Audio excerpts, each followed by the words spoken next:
When you change the way you look at things, the things you look at change. For over 30 years, the wisdom of best-selling author and speaker Dr. Wayne Dyer has transformed the lives of millions of people. Self-realization means that we have been consciously connected with our source of being. With more than 55 million books published in over 48 languages, his message touches all generations.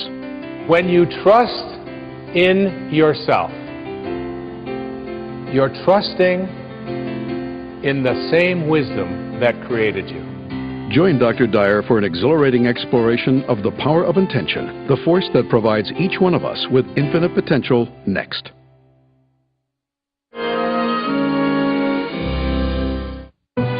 This program was made possible by contributions to your PBS station from viewers like you. Thank you.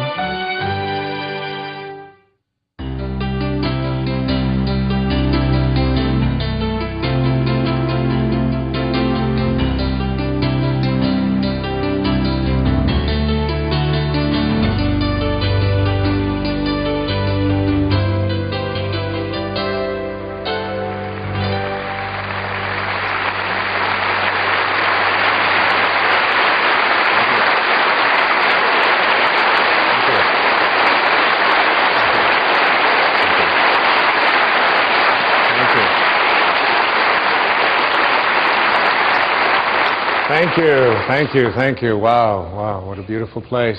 So nice to be here, the Majestic Theater in Boston. The subject of this special that I would like to present to the world is called the power of intention. The word intention, usually when we use this word, it has sort of a connotation meaning nobody's going to get in the way. I intend for something to happen. I'm going to make this work no matter what. Regardless of whatever opposition I encounter, I intend to make it happen. It's like being a pit bull who's got a hold of a tire. Have you ever seen that? And they're just not going to let go. I'm going to have this pit bull attitude that I'm going to make something happen.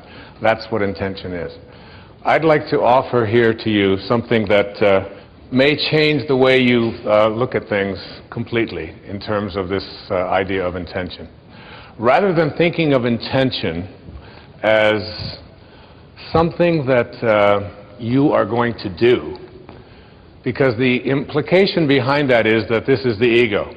This is the ego at work, and the part of me that says, I am going to make it happen. I've come to a place in my life now at the age of 63 where I finally realized that I don't write the books, that there's an energy that is working through me. Whether you call it source or God or spirit, it doesn't make any difference what you call it. But this energy that is working builds all the bridges and writes all the books and delivers all the speeches. When I was standing back there waiting for the introduction to come out and to begin this program, the words were running through my mind from something I read years ago in A Course in Miracles. It said, if you knew who walked beside you at all times on this path that you have chosen, you could never experience fear or doubt again. If you had this knowing that there was a source, that there was something that was available to you that is responsible for all of it. And in the writing of The Power of Intention, I remember sitting down to start this book on a specific day, happened to have been Pearl Harbor Day, December the 7th. And I sat down and I put my left hand on the table and I just surrendered and I let go and I allowed the words to flow through my heart and onto the page. And I don't write with a computer. I don't have one. Can't afford it. I have 8 children and they all need one for some reason. And I don't have, all of the fancy kinds of, I don't even have a typewriter. I just allow the words to come through me onto the page. And as I was sitting there and allowing this to happen, I began to realize that there was something greater going on here. And as the days went by and as I wrote each day, getting up early in the morning, and I did this years and years ago when I first started speaking. I used to speak with notes and have everything all very carefully written out and so on. And there came a time when I could no longer do that. I just had to speak from my heart, which is exactly what I'm doing here with you today in this program. And when you surrender to this, when you begin to allow this force in the universe to work through you, you begin to realize that everything that shows up here in this world shows up from a source, from a place, from an energy, from a field, whatever you want to call it, and that we and these sort of piddly little egos of ours that believe that we're so important, and whether I get it done right or whether I don't, or whether I get it done on time, or whether he does it or she does it or whatever, all of these details become almost something that occupy too much of the energy of our lives. And when you learn to surrender and to let go and to realize that intention isn't necessarily something that I do, but something that I connect to. And I'd like to share with you here at the opening a couple of observations, a couple of quotes that I came across as I was preparing to write this book. The first of these quotes is from a person who's been a very powerful and important influence in my life. His name was Carlos Castaneda. And Castaneda, particularly in his later books, in his book The Fire from Within and The Power of Silence and The Active Side of Infinity, he spoke about intention not as something that we do, but as something that we connect to. I included this particular observation of Castaneda's in the writing of The Power of Intention because it was this particular quote that really inspired me to write this book and to produce this program and to be here with you today. And as like everything else in my life, I almost feel as if I'm no longer the one in charge. I don't even know how it was handed to me. Somebody just, and when I read the words, I had them laminated and I wrote them out and I carried them around with me and ultimately knew I was going to write a book about them, about this idea, and I was going to produce a program about it. And here's what the quote says. In the universe, there is an unmeasurable, indescribable force which those who live of the source, in quotes, of the source, and of the source means sorcerer. Now, not sorcerer in the word, when we think of sorcerer, we think of witches and incantations and all kinds of hocus pocus and so on. That's not what the word sorcerer means. It means of the source, those who live of the source. In the universe, there is an unmeasurable and indescribable force which those who live of the source call intention. And that absolutely everything that exists in the entire cosmos is attached to intent by a connecting link. And then he goes on to say, sorcerers are not only concerned with understanding and explaining that connecting link, but they are especially concerned with cleansing it of the numbing effects brought about by all of the concerns of living at ordinary levels of consciousness. Very important and powerful words to consider. Think of it like this, that everything in this universe was intended here, including you, including every mosquito and every palm tree and every avocado and all of the Rocky Mountains and the oceans, that everything that shows up in the material world emanates from a source. And this source can be thought of as that which intends things into the material world. And the question here today isn't whether or not you are going to be connected to it, because you couldn't be listening to this program. You couldn't be processing what I'm saying here if you weren't connected to this field. This field beats your heart. This field of energy grows your fingernails and grows everybody else's fingernails. I used to say it grows your hair, but I've become a little suspicious of that, you know. But it animates all life. Now, this is one observation, that intention is what I'd like you to think of when I think about the power of intention.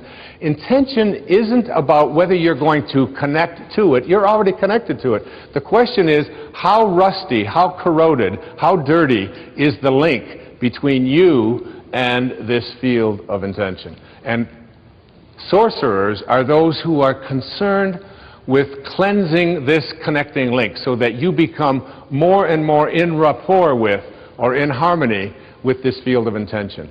And the more you're in harmony with this field of intention, the more you are able to do all that this field of intention is able to do.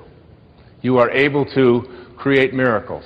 You are able to heal yourself. You are able to attract into your life the abundance that has been missing. You are able to find the right people and have them show up exactly on time.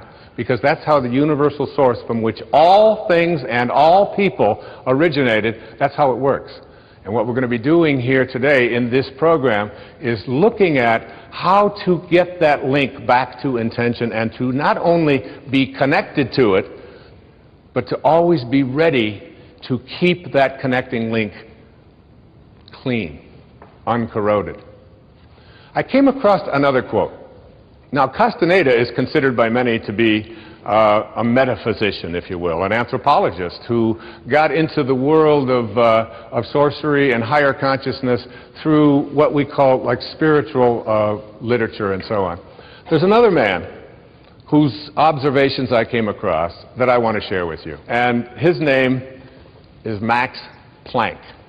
Now, you may be saying, who is Max Planck? Max Planck was given the Nobel Prize in Physics many years ago in Stockholm for his work on the atom.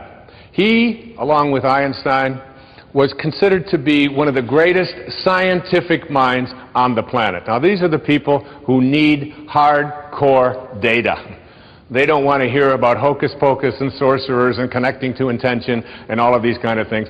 It has to be something they can measure, they can see. These are the people who are what we call operating out of the left brain. And that is not in any way a criticism. It's something that allows us to make great scientific explorations and advances, of course, as people. And the study of the atom is something that can be used not only to make atomic bombs, but it can also be used to power all of the needs that we have on the planet for energy if it were put into the proper context. So, here's what Max Planck had to say. As he accepted the Nobel Prize, these were his words.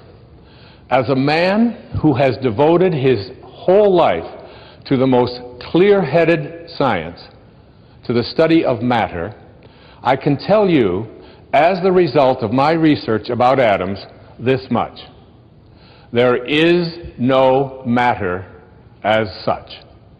All matter originates and exists only by virtue of a force which brings the particle of an atom to vibration and holds this most minute solar system of the atom together. We must assume, now listen to a greatest scientist on the planet, we must assume behind this force the existence of a conscious and intelligent mind. This mind is the matrix of all matter. Now, that is very, very powerful evidence.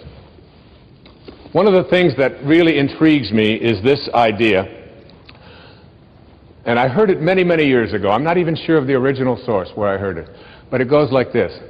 When you change the way you look at things, the things you look at change. Albert Einstein once observed that you have the most fundamental and major decision that you have to make in your life is this. Do I live in a friendly or a hostile universe? Which is it? Is it a universe that is filled with hostility and anger and people wanting to hate each other and people wanting to kill each other?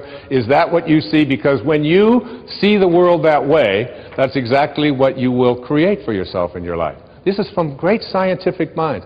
And the interesting thing is that this is not just a clever play on words, that when you change the way you look at things, the things you look at change. It's actually a very scientific thing, and I'm going to show you that in just a moment. I'd like you to imagine the following scene. You're in your house. You've got your car keys in your hand. The lights go out. Power failure. You can't see a thing.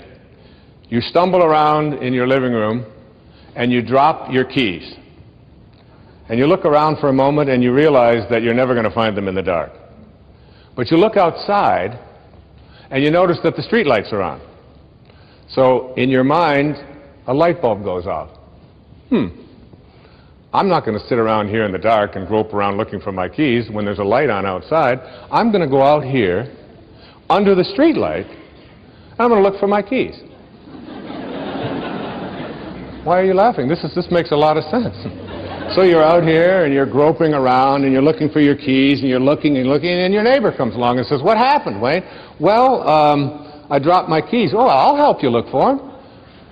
And the two of us are now down here looking for our keys. And looking, finally he says to me, "Excuse me, but where did you drop your keys?" "Well, I dropped them in the house." He said, "You mean to tell me that you dropped your keys in the house and you're looking for them out here in the street light? Doesn't make any sense." And I said, "Well, it doesn't make any sense to grope around in the dark when there's light out here." Now you laugh and you think how silly that is, but isn't that exactly what we do when we have a problem, a difficulty, a struggle that is located inside and we're looking for the solution outside, someplace outside of ourselves? It would be like going to the doctor and telling him all of your symptoms, and the doctor says, "Oh boy, you've got a lot of symptoms." And he starts writing out prescriptions. You need a prescription for this symptom, you need a prescription for that symptom, and finally he gets this 4 or 5, and you go to walk out, and you say, "Well, I'd like my prescriptions." He said, No, I'll give this one to your mother-in-law, and I'll give this one to your neighbor, and I'll give this one to your daughter, and I'll give this one to your father."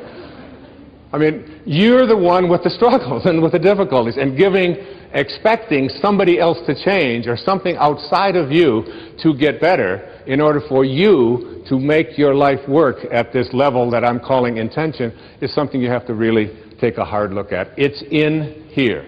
We have to see, the question isn't whether I'm connected to this field of intention. The question is, how ready am I to keep that connecting link absolutely corrosion-free? Now, I used to ask the question many years ago, from studying philosophy and teaching it for many years, who am I? Who am I? I'm pretty much at peace with that now. I really think that who I am is a piece of the divine source, disguised as an author and a father and a writer and someone who delivers these kinds of talks and so on. It's all a disguise. I remember when someone asked Mother Teresa, "What do you do every day in the streets of Calcutta?" She had a wonderful, profound answer. She said, "Every day I see Jesus Christ in all of his distressing disguises. I see the unfolding of Source, the unfolding of God, the unfolding of Spirit in all that I encounter." And I see it in myself as well. And I see that and know that. That's not the question that bugged me the most. The one that puzzled me the most is, where did I come from? Where did I come from? You ever ask yourself that question? I used to ponder that. I could remember I lived in a series of foster homes for a while when I was a young boy, until I was about 9. And I lay out in Mount Clemens, Michigan. I would lay out on the grass, and I would look up, and I'd see these endless stars. There was an apple orchard out there. And I could just lie there on my back, and I'd just look up, and I'd say, where did I come from? Where did I come from?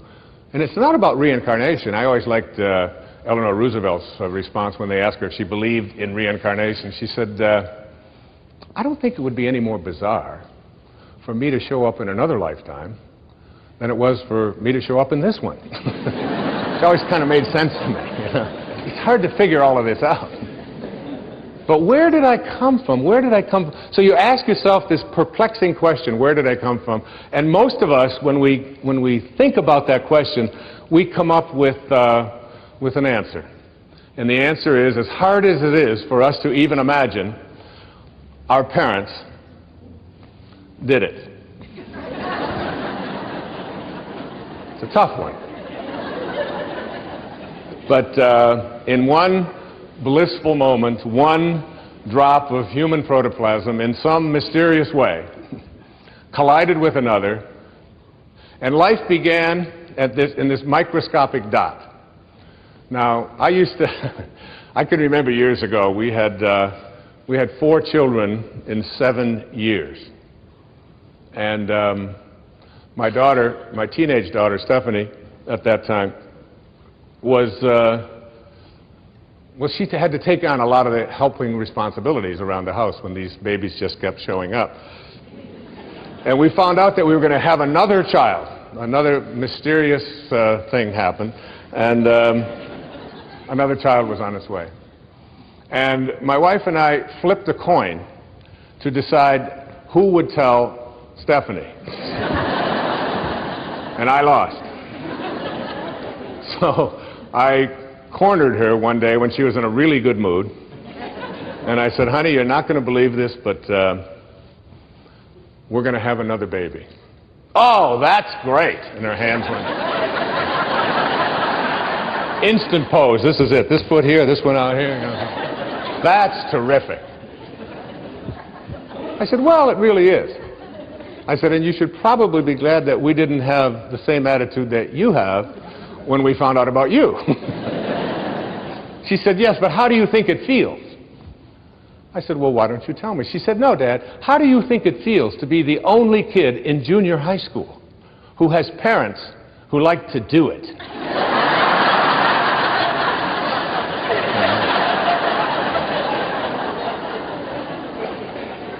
And I said, Steph, I know this is going to be hard for you to accept, but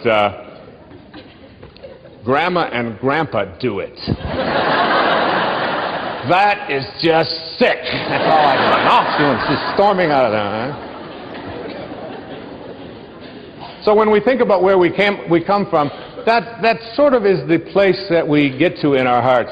But just go back to that moment for a second and understand that, remember what I said earlier, when you change the way you look at things, the things you look at change. Just keep that idea in mind. Because if you go back to the time of your absolute beginning into the material world, you know that there was a microscopic dot.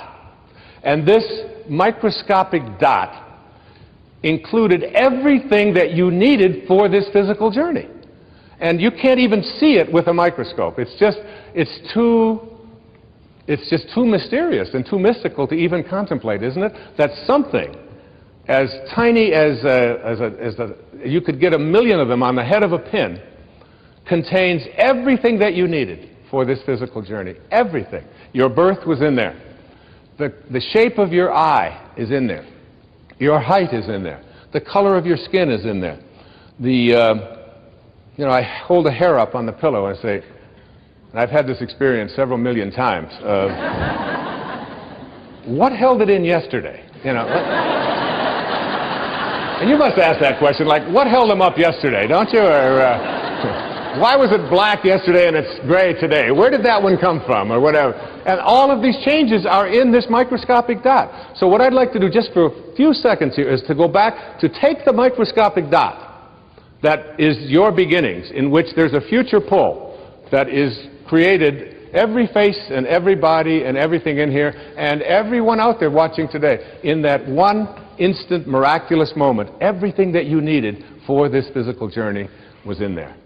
Too hard to comprehend, you just accept it. So now we take the dot and we look at the dot and we say, let's find the origin of the dot that began me. And you put it under a microscope and you turn up the magnification, and what you see as you turn up this magnification is you see molecules. And inside of those molecules are mostly particles, and these particles are all flitting about, and there's mostly just empty spaces in there. And you take one of these particles out, and we call them atoms. And you put this atom, looking for your source, looking for where you began, and you put it under another atomic microscope, turn up the magnification even stronger, and what do you discover as you turn up the magnification? You discover that it's just more empty spaces and more particles with new names. Protons, electrons, neutrons, croutons, whatever you want to call them, right? We memorized them in junior high school, right? So you take one of these electrons, and you're just looking for your source. Where did I come from? You turn up the magnification on this electron microscope, and what do you see? More spaces and more particles, all flitting about, a dance, this huge dance. And you take one of those and you turn up the magnification, and what you have are new particles with new names called quarks. We're now looking at quantum physics, the study of the behavior of matter at the tiniest, tiniest, tiniest levels. And we're just looking for our source. So finally we take one of those quarks, and these quarks are really weird. My friend Deepak Chopra has often said to me, Wayne, he said, quantum physics is not only stranger than you think it is, it's stranger than you can think. Because you take a tiny little subatomic particle and observe it, and the fact is that the nature of your observing changes what you're observing. If you look at it in a certain way, it becomes one thing. If you turn away, it becomes something else. It's truly a scientific fact that when you change the way you look at things, the things you look at change. And now you take this tiny little subatomic particle, and you take it and you put it in a particle accelerator, and you rev up the speed of these things and collide them at 250,000 miles per hour. You collide them, you open up the particle accelerator looking for your source, and guess what's in there? Nothing. No thing. That the dot that began you originated from a field of energy that has no boundaries, no beginnings, no ends. It's infinite. It's an infinite potential. And the question that I have for you is, if you can get this, that you didn't begin with that particle, because particles themselves do not create more particles.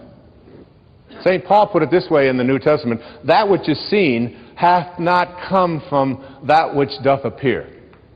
They talked a little strange in those days, right? What that means is that everything that we see in the material world doesn't originate in the material world. It's the spirit that gives life. The flesh counts for nothing. If the shape of your eye can be in an energy field that has no boundaries, no form, no materialness to it, why not the shape of your life? Why not everything that you are destined to become? Why can't that be a part of this energy field as well? That you showed up here from a field that I call intention. And that beautiful globe that is here to my left, to your right, is what I am going to call, for the rest of this program, I am going to call this the source from which we all originated. That every particle that shows up on this planet, and that's what Max Planck said, and that's what Carlos Castaneda said, and that's what every metaphysician said, that's what all of the great spiritual teachings on this planet say, that our source is spirit. It is something other than the physical. And if you had a set of magical binoculars, and you could look at that field, what I'm going to describe in this program is what that field would look like. And my suggestion to you here is this, that you are going to, if you want to understand intention and the power of intention, it means suspending your ego, the part of you that believes that you are separate from this source, because that's where all of our problems originated, all of our struggles, even our illnesses. This is a source of well-being. Everything that emanates from this source emanates from a field of well-being. It looks like something. It sounds like something. One of the things that it sounds like, I took from one of the great spiritual traditions in the universe.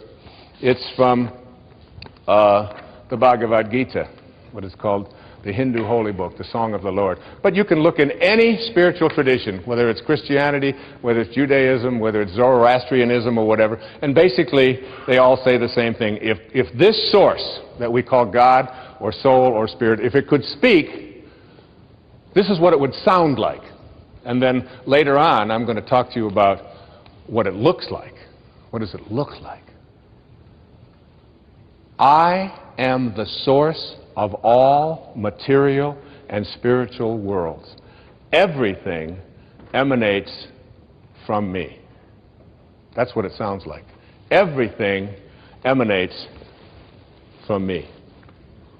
So that means you. And that's why the words, with God all things are possible, means that when you find in your heart a way to reconnect to this, and remember what I talked about in those opening quotes, that this field of intention is a field that is only corroded because we take on something that separates us from the source. And that is called the ego. And the ego is really nothing more than an idea that we carry around. It's the source of virtually all of our problems. The only difficulty is you can't check into a hospital. Like if you got an appendix problem, you check in, get an appendectomy. There's no place that I know of that gives egoectomies. It would be nice, but it doesn't work that way. So that what you want to do is figure out a way to get rid of this idea that who I am is separate from this. And this is your source. And when you reconnect to your source, live in harmony with your source, you are connecting to the field of intention. And when you're with this field of intention, everything that this field of intention from which all material worlds emanate, everything that it can do, you can do because you are it and it is you. The problems that we have is we've come to a place where we believe that we are separate from it. And so we start to believe that I am what I do. And I am what I have. And I am separate from everybody else. And I am my reputation. And I'm separate from what is missing in my life. But this field from which all things originate, if it's everywhere, it's got to be in you. And if it's everywhere and it has to be in you, it has to also be in everything that you perceive to be missing from your life. It has to be in that too, because there's no place that it's not. And if there's no place that it's not, you literally are already connected to everything that you would like to attract into your life. What keeps you from doing it is your belief that you're separate from your source. We want to reconnect to this source. People ask me the question, what about a free will? If I was intended here, and the shape of my life was intended here from this source, where does that leave me with a free will? Well, where it leaves you with a free will is this. You have a free will to decide whether or not you are going to connect or not connect to that source. That's your free will. If you make a choice, a conscious choice, to stay disconnected from it and believe that you are all of these things that I just illustrated in the ego, this field of intention doesn't know anything about non-well-being. It creates from a source of well-being. It doesn't know anything about fear, about anxiety, about worry. It just is in a constant state of creating. There's a quotation that goes like this. Self-realization, which is really reconnecting to your source. Self-realization means that we have been consciously connected with our source of being. We are reconnected to this source, which I'm going to describe in detail in this program, what I believe the faces of intention look like. Once we have made this connection, then absolutely nothing can go wrong. That's from Swami Paramananda. Nothing can go wrong when you reconnect to source. All of our struggles, all of our illnesses, all of the scarcities in our life, all of the problems we have in our relationships, all of this stuff came about because we disconnected ourselves from a field of intention that is nothing but just well-being at work. It only wants you to be in a state of happiness.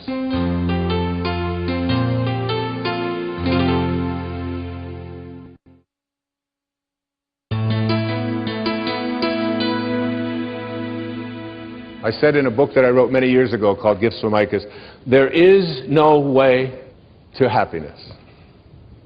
Happiness is the way. You're not going to find it in something outside of you. It is, and it's like when you understand this and get this, connecting to intention means something that's very powerful to you. There's an observation that I came across in the writing of The Power of Intention by a man who gave a lecture, I'm not sure the exact year, but it was in the early 1900s.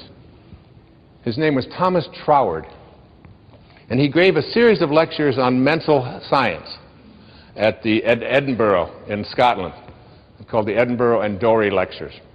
And one of those observations, one of those quotations was this. I really love this. He said, "The law of flotation was not discovered by the contemplation of the sinking of things." Isn't that great? Imagine yourself trying to figure out, what he made an observation that before about the 15th or 16th centuries, all of the ships in the world were made out of wood. And why do you think they made ships out of wood for so many centuries? Because when you put wood in water, what happens? It floats. And our conclusion was, the law of flotation must be, you want things to float, make them out of things that float. But now we have realized that in studying the law of flotation, that it has nothing to do with what the material is made out. It has to do with the amount of water that is being displaced. So now all the ships of the world are made out of stuff that doesn't float, and yet they float. We're celebrating now at this time in our history the 100-year anniversary of Orville and Wilbur Wright over in Dayton, Ohio. Imagine the law of flight being discovered by someone, by two brothers contemplating the staying on the ground of things. So what we want to do is figure out a way to reconnect ourselves to surrounding ourselves with this idea that we are already connected to everything that we need for everything in our life. We've just separated ourselves by believing that we're something that we're not. In a book that I wrote a few years back called 10 Secrets for Success and Inner Peace, which was part of a PBS special, one of those secrets is called Treasuring Your Divinity. Treasuring Your Divinity. And I came across this observation, and I was writing some notes on what I'm just talking about, on contemplating things. Listen to these words. We know that by the very nature of the creative process, which is what intention is about, learning to create the life that you want, the world that you want, the people that you want, the excitement that you want, the health that you want, everything. We know that by the very nature of the creative process that we are one with this originating spirit. And therefore, we are also one with all of its principles. Whatever this is like, whatever it sounds like, whatever it thinks like, whatever it looks like, we are one with it. And consequently, we are one with its infinite personality. We are not here as human beings having spiritual experiences. We are all spiritual beings having human experiences. All of us. We are all infinite. And therefore, our contemplation of this source, as the power which we want, gives us the ability to use that power. And the way that we use this process is to contemplate ourselves as surrounded by the conditions which we want to produce. Keep that in mind. Underline that. Surround yourself internally with the conditions, contemplate them, which you want to produce. What is it you want to produce in your life? What do you intend to create for yourself? It's not your ego that's going to do it. It's your free will to reconnect to this, which is the source of everything. You're going to be, by the end of this program, you're going to be in rapport with, in harmony with this. If you call my cell phone, pick up the phone, I'm not going to give that number, but if you were to call this number, this is what you would get as a message from me. Hi, this is Wayne Dyer that you've reached, and I want to feel good. If your call is designed to do anything other than that, you have reached the wrong number. And I urge you to call Dr. Phil.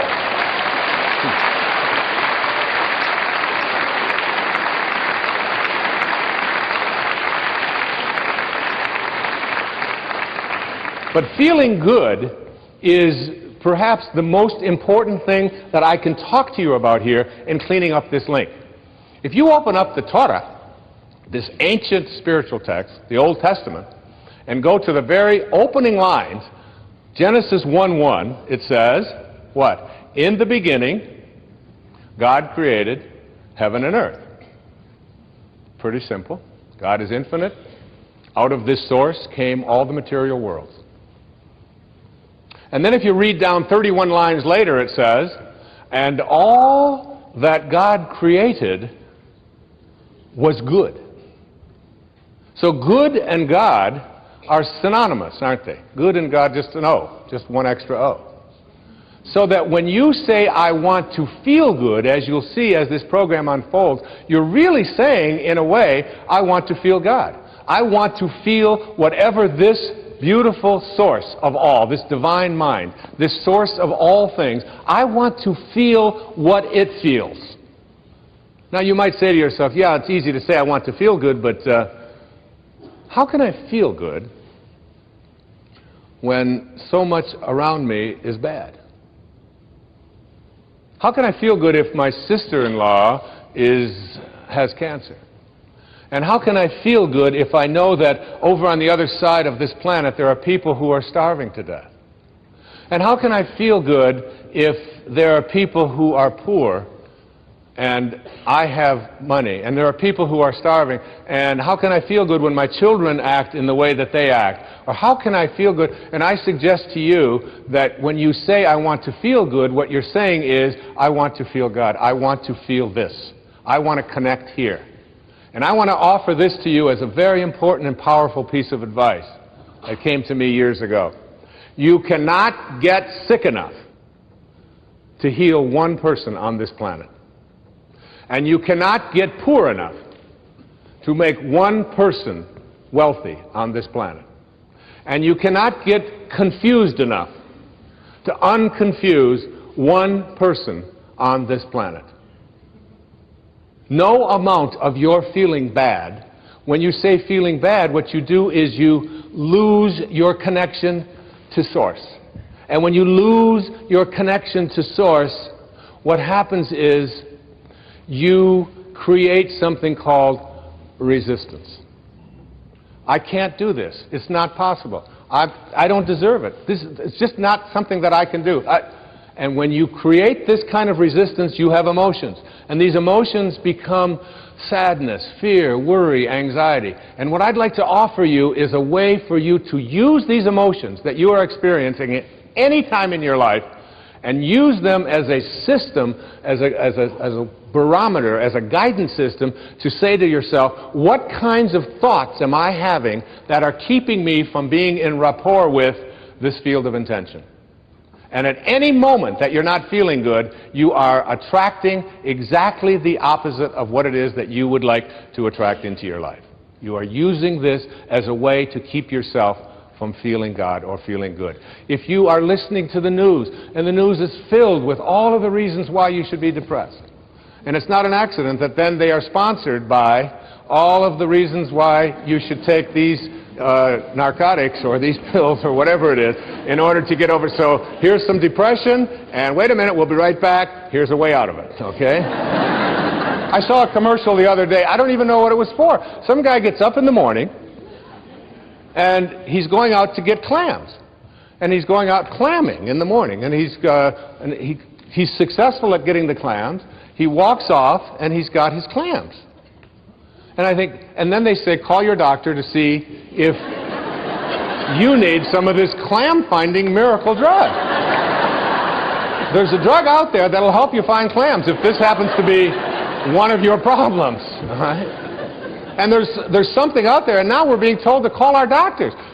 Do I need the orange pill, the green pill, the purple pill? Do I need this one? I saw so-and-so reading it, and she was skating on the ice, and I want to skate on the ice. And it's like it's an endless progression of this. It's one of the reasons that I put so much of my energy into public television.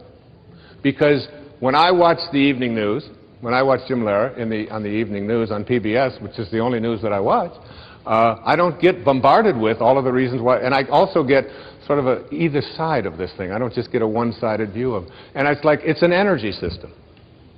I'd like to say to you here that my idea about connecting to intention has certain obstacles to getting there. And I just want to very briefly go through what those obstacles are and then move into what it is that you need to do to understand what this field looks like and what you can do to stay connected to it. Keeping in mind these words, I want to feel good. I know my beautiful daughter, who will be singing in a little while, Sky, she was working on a music project. And she had come to me and she said, when she was going to school at the University of Miami, and she said, Dad, would you mind if I dropped out of school? And since I have been a person who has never, ever listened to any advice that adults ever gave me throughout my life about what I should do with my life, because I believe it's something that you have to own yourself, I said, why? And she said, well, I want to sing. I've always just wanted to sing. It's the only thing that's in my heart is singing. And what I've discovered, she said, is that I can't sit in classrooms anymore in my junior year and be told how to sing by people who are not singing. And she said, I also don't want to study theory any longer. I want to sing. I just feel it in my heart. I said, that's great. I said, I'd like to take you with me when I talk all over the country, all over the world. And I'd like you to sing for me, because I'm always so proud to have her on stage with me, as you'll see why shortly. And I said to her, I said, honey, but what you've got to do is perhaps put together a project, perhaps put together a CD, get some way that you can come out and sing at the talks and include on this some of the music that is relevant to what I speak about. And she said, okay. And I was over on Maui and I was writing. And she called me, she said, Dad, the problem is that the musicians that I need to be able to do this are not available. And you can't get them. And I said, Sky, you've got to contemplate yourself as surrounded by the conditions which you wish to produce. Don't think about the musicians as not being available. Contemplate yourself surrounded by the musicians, and you'll see that when you reconnect to this source will provide. It always does. It's an unfailing system. It's fail-safe. She said, all right, Dad the dork, you know. She called me back the next day. She said, you're not going to believe this, Dad. I did what you said last night, and all the musicians are available. I just can't believe it. She said, they called the ones that I wanted, especially they had a cancellation on something. She said, the only problem is that the studios that I need in order to be able to record it are unavailable. There's no studios available in any place in South Florida, and I want to get this in, and I had given her a deadline of like 4 days to get this done, an entire CD. So she called me back and she said, how do I get a studio? I said, Sky, contemplate yourself as surrounded by the conditions which you wish to produce. The law of flotation was not discovered. All right, I got it with the flotation, okay? She called me back the next morning. She said, Dad, it's a miracle.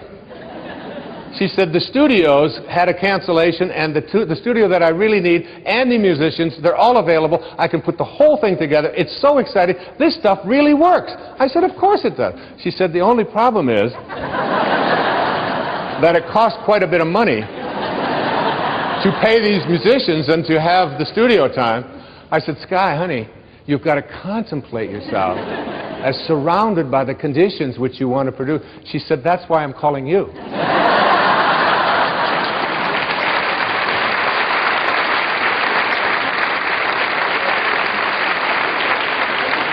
And I said, but honey, I want to feel good. She said, maybe you should call Dr. Phil. She said, and this will make you feel good, because you will be contemplating yourself as surrounded by a daughter who is so... She used it all right back on me. And she did it, and she got it done, and she was able to produce it. And, you know, it sounds like a silly little example, but it's like the obstacles that we have to creating what we want very often are in the ways that we perceive ourselves as disconnected here. And every thought that you have that says, I can't do it, is resistance. to connecting to Source. And every thought that you have that says it's never worked before, that's resistance to connecting to this Source, to what is being, what I call vibrating to Source energy, getting back to your, having your desires, what you want to create in vibrational harmony with this highest energy in the universe. The obstacles that we have, most of us are, there's three of them. The major one is the ego, which I talked about earlier. You have to learn to stop being offended. There are people out there who are going through life looking for occasions to be offended, and you very seldom will find yourself disappointed. And if you don't like the way somebody's dressed, that's a way to be offended. If you don't like the language that they use, one of the things I do is I run in hallways when I'm traveling on the road, because I like to do my running every day, but I don't like to, if it's very cold or very hot, I don't like to have to carry a lot, so I just carry a pair of shorts. And I run up and down the hallway like this. I run here, and I run up and down, and I get an hour of running out there in the hallways of hotels. Now, there are people behind the doors very often who don't anticipate a sweaty man in running on the hallway. And there are times when the doors will open and I'll be running and I'll hear someone walk, well, what is that guy doing? What's wrong with him? Doesn't he know that there's a track? This isn't the place. And he's using my experience out here as a reason to be offended. And he's still on the way down. He's yelling at his wife about the fact that I shouldn't be there. Oftentimes goes home, kicks the cat, whatever it is, because... But one day I was running, and there's a different view of it as well. It's very interesting. Because I was running in the hallway one time, and the door opened, and a woman had to be 92, 93 years old. So it was in Little Rock, Arkansas. And she opened up the door, and I was running right past her. She had a little walker. She said, "Young man." I immediately loved this lady. Huh? She said, "What the hell are you doing?" I said, "Well, ma'am," I said, and I stopped. I was running in place. I said, "I just like to get my heart rate going up there. It's really good, and I didn't want to go outside because it's very hot out there today." She said, "You got that much energy this time of the morning to be out there running?" I said, "Yes, ma'am." She said, "Why don't you come on into this room with me for a little while?" Now, there's a woman who had a great sense of humor. With the same, she wasn't looking for an occasion to be offended. How many times do you find yourself doing that? Or stopping yourself from feeling superior, or from needing to be right, or from needing to win, or from needing more, or to achieve, or to be concerned with your reputation. All of these have nothing to do with source energy. All of that has to do with this identity that you've taken on that says, I am all of these accomplishments are what I do. That's one. The second of these obstacles is what I call the energy of your life. Everything in the universe has energy. Everything. That's why I promote a book so powerfully called Power versus Force by David Hawkins, a medical doctor out in Sedona, Arizona, where he talks about the thoughts that we have and how you can use kinesthesiology. You can just use muscle tests to determine whether something works or doesn't work for you, and whether it's strong or not. And every thought that you have, and he has compartmentalized all of these different thoughts. And it's like he even suggested that the music that we listen to has energy in it. The photographs that we have hanging in our home, the prayers that we have, and the television shows that we watch. There is very low energy out there. The average child in America has already seen 12,000 murders, simulated murders, in his living room on cable and commercial television before his 14th birthday. Imagine. Imagine. 12,000 simulated murders. You never see that on public television. That's why I'm here doing this for public television. Because it's a place where you are not allowed to send that kind of energy out. So my son, I was over on Maui, and we were there for the summer, and all of a sudden I hear this crazy music playing throughout the whole place. And it's some kind of gangster thing and wanting to kill people and loud swearing and all of this. I said, "Sands, what is this? What are you listening to?" He said, "Dad, it's really cool, man. This is rap. This is really, 16, I said, "Go get the CD." And this is something that I read in Power versus Force. He said, "What do you mean?" I said, "Go get the CD." Now, he's a big, strong, 16-year-old strapping kid, 6 foot tall, very muscular, a lot of testosterone. And so he brings the CD in, and he said, "What do you want me to do with this?" I said, "Well, set it on the table and take that banana." And I had some bananas there. I said, "Take that organic banana, place it next to your heart, put your arm out, and what I'd like you to do is resist me as hard as you can with that banana next to your heart." And he did, and I put 2 fingers on. I couldn't budge his arm. I said, now take that CD and put that next to your heart. He took the CD with the energy in it. As hard as this is to imagine for yourself, you can try this in your own work. And he held that next to him, and he became powerless to my 2 fingers pushing down on his arm. The energy weakened him. The energy of the foods that we eat, the shows that we watch, the people that we surround ourselves with. Even most of you know that I'm a camel. And a camel is an animal that starts out every morning on his knees, and he goes to bed every night on his knees, and he can go 24 hours without a drink. And that's something that I do every day. I go 24 hours without a drink. And it isn't because I labeled myself as an alcoholic or anything like that. I was told by a very powerful and important teacher that if you want to reach the levels that I would like you to be able to understand, where you can literally do a somersault into the inconceivable and see yourself as capable of attracting and healing and being able to create abundance, if you want to be able to be all that you can be, he said you've got to stop putting substances into your body that are deteriorating the body and deleterious to the health of your body. And he said alcohol just happens to be one of those things. So I don't take a particular moral position on it. I did it because I didn't want that energy into my life. So look at the energy of your life, the places that you accumulate, the friends that you have, the people that find fault with what you're doing. Look at all of the way, even a simple little thing like feng shui, which is a Chinese form of how you arrange the furniture in your, it's so cool. But I've got a lady who works with me over in Maui, and every time I go away, she'll come back and she'll have this thing moved over here and this thing over there, and I'll say, but I like this here. This is where I shave. No. The feng shui of that isn't quite right, and you don't want to have a red next to you. I just listen to her. My place is one of the most pleasant and beautiful places. Of course, having it on the ocean has a lot to do with it as well. But I believe that energy is in everything. Change the energy of your life and reconnect to the energy of spirit. Spiritual energy is healing energy. Spiritual energy, as you'll see, is the energy of abundance.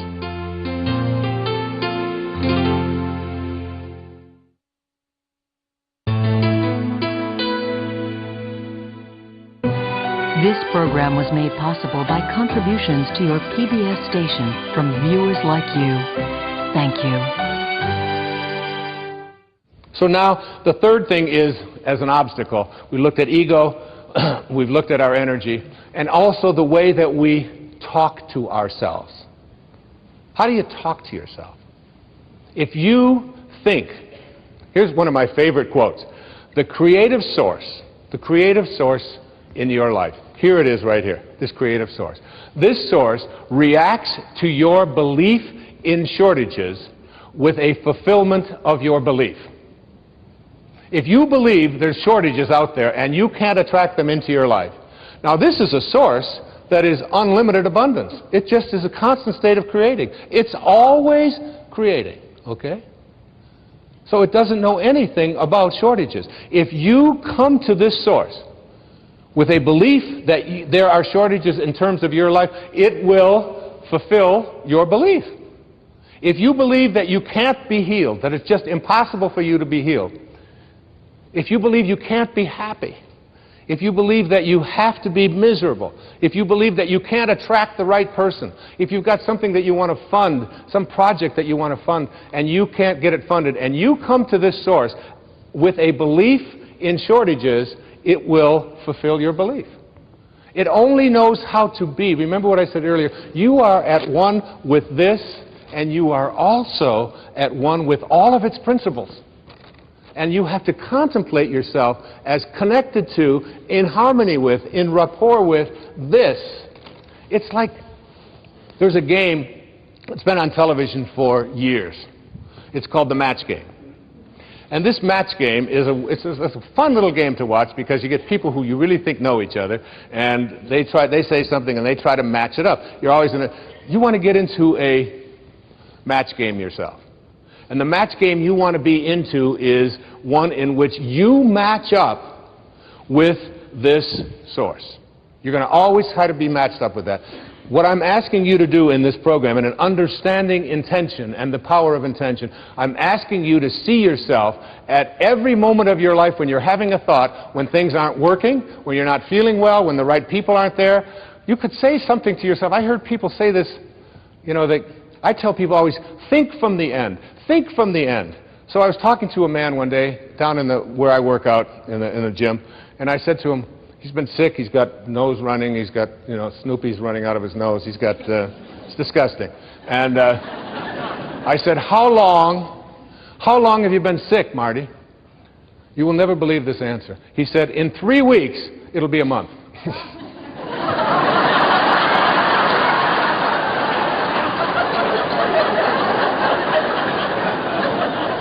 What kind of thinking is that? I was changing plane in Dallas one time, and there was about 8 minutes to go before I had to make a connection, and the woman next to me, she said, I said, I'd really appreciate if I could just step in front of you because I'm going to make my connection. She said, you're going to have to change trains and get to another terminal. She said, there's no way that you can make your connection. She's still in Dallas. I think from the end, I see myself as already connected to that which I want to attract into my life. And if it doesn't work out for some reason, I don't use blame, I don't get anger, I just simply say to myself, this is the way it is supposed to be. And I'm at peace with it. I choose to be at peace because this is peace. You want to watch the resistance. What kind of self-talk do we have? If you think about what is missing in your life, and you talk to other people about what is missing in your life, and you share a lot with what's missing in your life. I'm missing the right person. My soulmate has never showed up, you know. I'm missing the money. I don't have them. And you talk about all the things that are missing in your life. Here's your connection to Source. Remember, you're always connected. The question is, are you ready to stop living at ordinary levels of consciousness? Are you willing to live at a spiritual level of consciousness in which you are in rapport with that which provides everything? So if you're thinking about what's missing and you go to this universal source asking to have fixed what is missing in your life, you'll have your belief in what's missing continue to be refocused for you. In the Old Testament it says, as a man thinketh, so is he. If you think about what is missing, don't be surprised if you keep attracting what's missing into your life.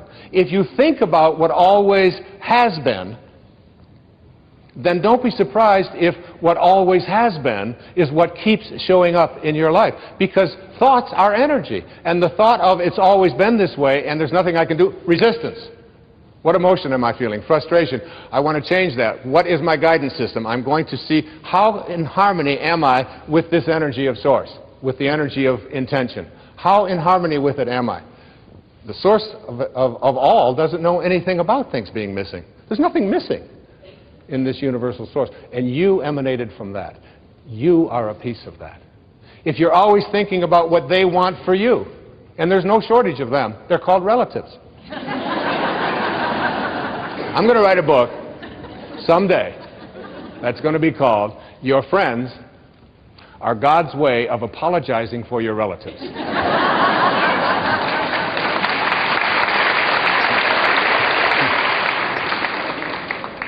Why? Because, by the way, I gave this same talk to your relatives and they applauded even louder. Okay? Because a friend is someone before whom you can think aloud. A friend is not someone who makes demands on you and tells you what you should be doing or what you shouldn't be doing. There are very often, because we believe that we're related to people, we have talk, and then what happens with us is that we start talking to other people about what they want for us. And we despise what they want for us. And we get angry at them for even wanting that for us, and then we get surprised when what they want for us keeps showing up. See, self-actualizing people, Abraham Maslow once said, the difference between self-actualizing people, the highest functioning people, and everybody else is that self-actualizing people must be what they can be. Self-actualizing people must be what they can be. What can you be? What can you be? And I'd like to suggest to you that if you look, I'm going to take a pair of magical binoculars now. And I'm going to take these binoculars and I'm just going to assume that I am now looking through these magical binoculars at my source, where I came from. The question I asked at the very beginning, where did I come from? The answer to that is, I came from a field of energy, and a particle was formed out of that field that became everything I needed for this physical journey. My birth and my death were all in there. My height, the color of my skin, the hair falling out, all of the things that are taking place in this physical body were all handled there. But they were also handled before that source hit the world of material. And when I shift and understand that what I came from, what I'm looking for here, I'm looking to see, what does it look like? What does this look like? I call these in the book, in The Power of Intention, I call them the faces of intention. The 7 faces of intention. And any time in your life when you are not in harmony with these 7 faces, you are stopping the miraculousness, the miracle, the mystical mystery that you are, that not only decided the shape of your eye before it became a particle, but decided the shape of your life as well. You came here from a field of energy that has no limits. The first of these 7 faces is called the face of creativity, or creation. And I suggest to you that there's an intention, and intention is one of the chapters here. It is my intention to live my life on purpose. Here is the source. So beautiful. This is where I emanated from. And this source is always creating. And you, as a being who has emanated from that but has taken on an ego, has what I call summoning power or pulling power. You can pull from this source and be what it is, or you can have resistance to it. How much summoning power do you have? How much of this source are you able to summon? When you are on purpose and creating in your life, one of the great teachers in my life was a man named Patanjali. And he had an observation about being in spirit. The word in spirit creates a word called inspire. And Patanjali put it this way. He said, when you are inspired, in spirit, when you are inspired by some great purpose, some extraordinary project, all of your thoughts break their bonds. Your mind transcends limitations. Your consciousness expands in every direction, and you find yourself in a new and a great and a wonderful world. And then he said something so powerful. He said, dormant forces, like forces that you didn't think were accessible to you, dormant forces, faculties, and talents come alive. And you discover yourself to be a greater person by far than you ever dreamed yourself to be. Those words bring tears to my eyes. They're so powerful. When you are inspired, when you are in spirit. When you're in spirit, you are creating. When you are creating, everything is working.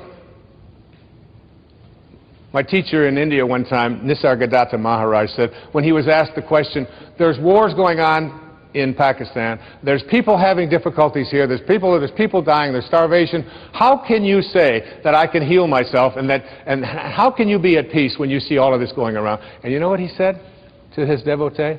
He said, in my world, nothing ever goes wrong. What a powerful idea that is. You can't get sick enough to heal those people who are sick around you.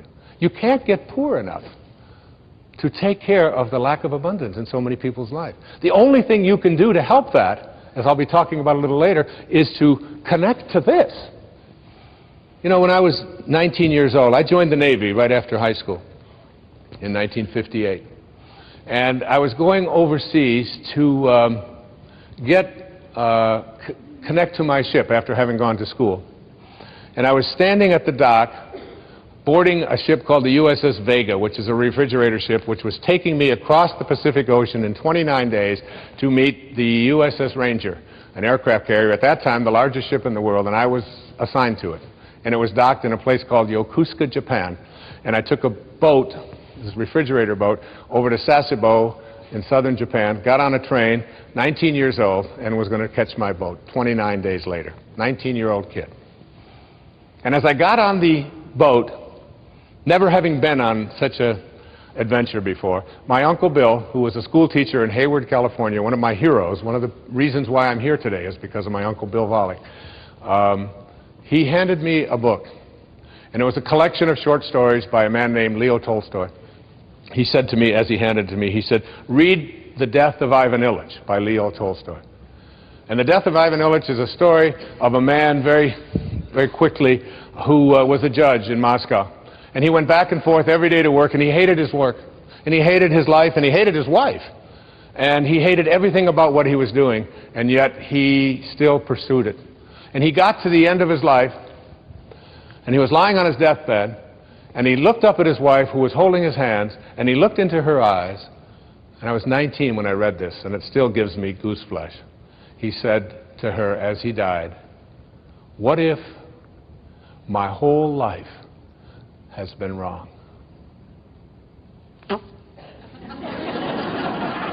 And I took out a pad of paper, and I wrote down my first of my 10 secrets for success in Interpace. And I started a journal at that time, and it said, "Dear Wayne, don't die with your music still in you. Don't die with your music still in you." I would suggest to you, if you are not creating, and if you wonder what your purpose is, and so many people wonder, what is my purpose? And they talk to, I don't know what my purpose is. You know what that is? Your thoughts about your purpose are your purpose trying to reconnect to you. Like if you want to quit smoking, and people say, "Oh, it's such a hard thing to do." Well, of course, that's resistance. And then, you know, who wants to do hard things when easy things like smoking are available? But if you, and people say, "Well, I've been thinking about it." I said, keep thinking about it. Just keep thinking. You want to lose weight? Keep thinking about it. Put your attention on it. Surround yourself with those kind of thoughts, because the thinking about it process is a part of your connecting to it. Eventually, you will connect to it and you will begin to act upon what those thoughts are. But you got to start by thinking about it. And the ultimate purpose you can have in your life, I used to have a jacket that I hung on my closet door. And the jacket had all of the pockets ripped off. I took a razor blade to all the pockets, because someone had once said to me that the last jacket you wear doesn't need any pockets. So, because you're not taking anything with you in your pockets, all right? So every time I'd walk into my closet and I'd look at this tattered jacket with no pockets in it, it was a reminder, you're going to have to wear a jacket someday that doesn't need any pockets, all right? And that so what do you do with your life? Your life is like a parenthesis in eternity. You show up from an infinite source, you materialize, you're a particle, everything you needed for this life is in it, and then you close parentheses. What can you do with your life? You can't take anything with you. You came from nowhere, N-O-W-H-E-R-E. You show up in now here, N-O-W-H-E-R-E. It's all the same, just a question of a little spacing. And where do you think you're going? Back to, you ain't going nowhere. You're going nowhere. From nowhere to now here to nowhere, it's all the same. The only thing you can do with your life is give it away. When people say to me, what is it that I can do with my life? What is my purpose? My answer is always the same. Find a way to be of service. Find a way, whatever it is. Doesn't matter if you're serving ice cream cones in Alaska. It doesn't matter if you're raising horses in Montana. It doesn't make any difference whether. I had a woman come to me one time who wanted to adopt a child in Moldova. I had to look it up. Moldova. She saw this little face on a program on one of the stations there. I think it was on a PBS station, and she couldn't get that face out of her head. She became on purpose. She began to live her life on purpose. She went to Moldova and brought home her little son. And it's like, whatever it is, when you are of service, if you're giving your life away, and if you don't know how to do that, you suspend your ego. You understand that living on purpose means there's no accidents. That you are aligning yourself with purpose. You ignore other people when they tell you what you should be doing. That's what Ivan Illich didn't do. You just ignore it. You don't have to have a fight about it. You can say, thank you for sharing. I appreciate that. It's very helpful. I've never thought of that before. I'll consider that. That's how you handle all conflict. Can I join up with this source energy, or can't I? As soon as you start striking out, you're off of purpose. You have to contemplate yourself surrounded by the conditions you want to produce. That's the first phase of intention.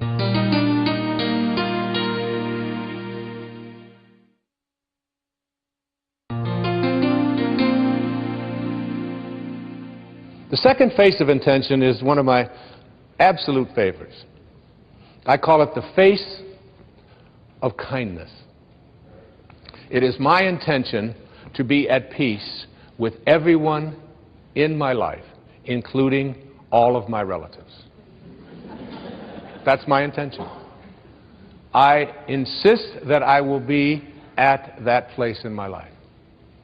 And so how do you do that? You have to, again, look at the resistance, look at the thoughts, and suggest to yourself, I am going to be kindness. Yesterday, we went to a movie. I came home from the movie, and there was a man on the street in Boston who was homeless. And he was mentally challenged, obviously. And he had a little cup, and he asked for some change. And I looked at him, and I always send a sort of a silent blessing to these people. And then I was walking, and I kept thinking, you're giving a talk tomorrow about kindness.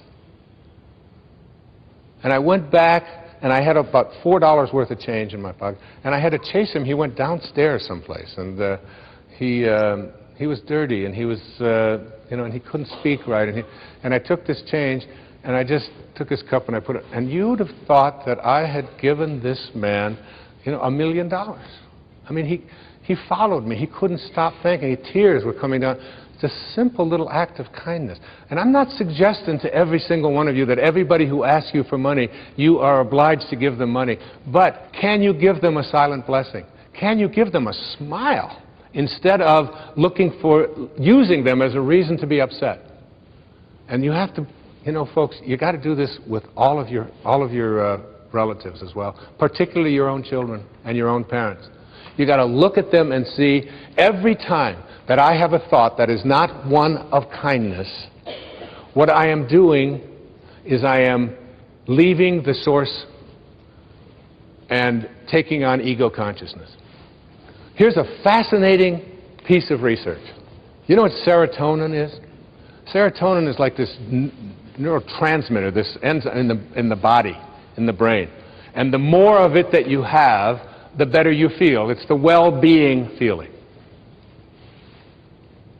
And this well-being feeling is something that antidepressants are designed to stimulate. So that when you take these names that have become common out there, we associate this with, they are designed to stimulate the production of serotonin. Serotonin is very difficult to measure. It's done through the metabolites in the urine, but they're getting better at measuring it. Here's a fascinating study that was just completed. That any person who is the recipient of an act of kindness has their serotonin levels increased just because they received an act of kindness. And their immune system is strengthened because they received this dose of kindness. That's the recipient. And secondly, any person who is the giver, the provider of an act of kindness, anything you ever do which is providing an act of kindness, and here's a universal source that can't be anything other than what it is. It can't be something foreign to itself. So it's always creating, it is always creating what it creates, treating it with kindness. Here, this source can create worlds. It creates planets and systems, and whether you look through the microscope or whether you look through the telescope, it's impossible to say which has the grander view. It's impossible to say because they all lead to infinity, and this is a source that creates worlds it creates you. It doesn't, why would it create? It can create anything. Why would it create stuff that it's not kindly toward? Like avocados? No thanks. I don't want an avocado. Why would it do that? It doesn't have to. It can create anything, this source, from which all emanates.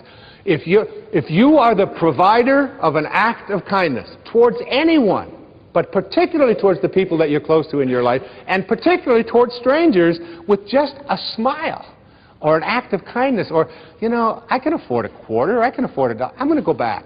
And just, you know, and not making a big deal about it, the serotonin levels in you are increased in the same, to the same degree that they are in the receiver. And so is your immune system strengthened. You want to strengthen your immune system? Be kind. But even more dramatic than that, I get excited about this.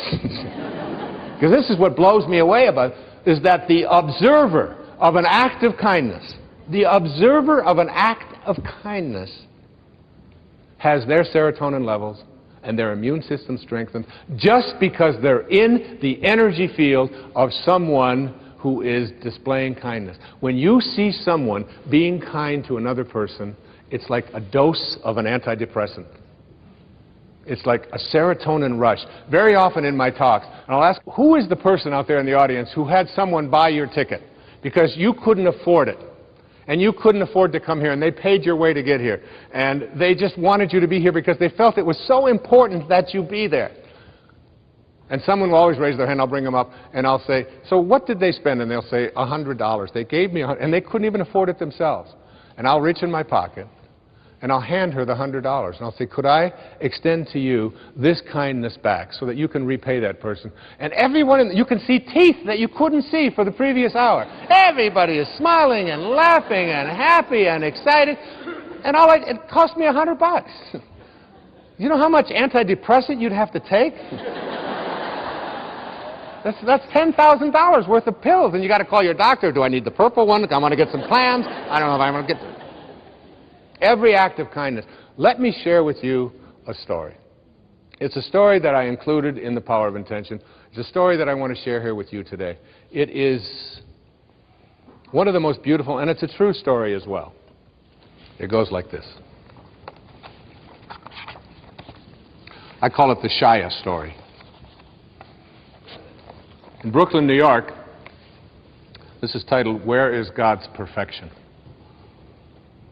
In Brooklyn, New York, CHUSH, C-H-U-S-H, CHUSH is a school that caters to learning disabled children. Some children remain in CHUSH for their entire school career, while others can be mainstreamed into conventional schools. At a CHUSH fundraising event, a dinner, the father of a CHUSH child delivered a speech that would never be forgotten by all who attended. After extolling the school and its dedicated staff, he cried out, "Where is the perfection in my son Shia? Everything God does is done with perfection, but my child cannot remember facts and figures as other children do. Where is God's perfection here?" The audience was shocked by the question and pained by the father's anguish and stilled by the piercing query. "I believe," the father answered, "that when God brings a child like Shia into the world, the perfection that he seeks is in the way people react to this child." He then told the following story about his son Shia. One afternoon, Shia and his father walked past a park where some boys Shia knew were playing baseball. Shia asked his father, "Do you think they'll let me play?" Shia's father knew that his son was not at all athletic and that most boys wouldn't even want him on their team, but Shia's father understood that if his son was chosen to play, it would give him a sense of belonging. And as you know, Maslow's highest level of consciousness is on that pyramid is a feeling of belonging. And Shia never felt that way. Shia's father approached one of the boys on the field and asked if Shia could play. The boy looked around for some guidance from his teammates, and getting none, he took matters into his own hands, and he said, "Well, we're losing by 6 runs, and the game is in the 8th inning, I guess he can be on our team, and we'll try to put him up to bat in the 9th inning. Shaya's father was ecstatic as Shaya smiled broadly. Shaya was told to put on a glove and go out to play in center field. In the bottom of the 8th inning, Shaya's team scored a few runs, but they were still behind by 3. In the bottom of the 9th inning, Shaya's team scored again, and now with 2 outs and the bases loaded, Shaya was scheduled to be up with the potential winning run on base. Would the team actually let Shaya bat at this juncture of the game and give away their chance to win? Surprisingly, Shaya was given the bat.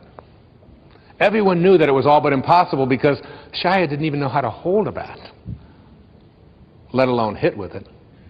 However, as Shaya stepped up to the plate, the pitcher moved in a few steps so he could lob the ball in softly so that Shaya would at least be able to make contact with the ball.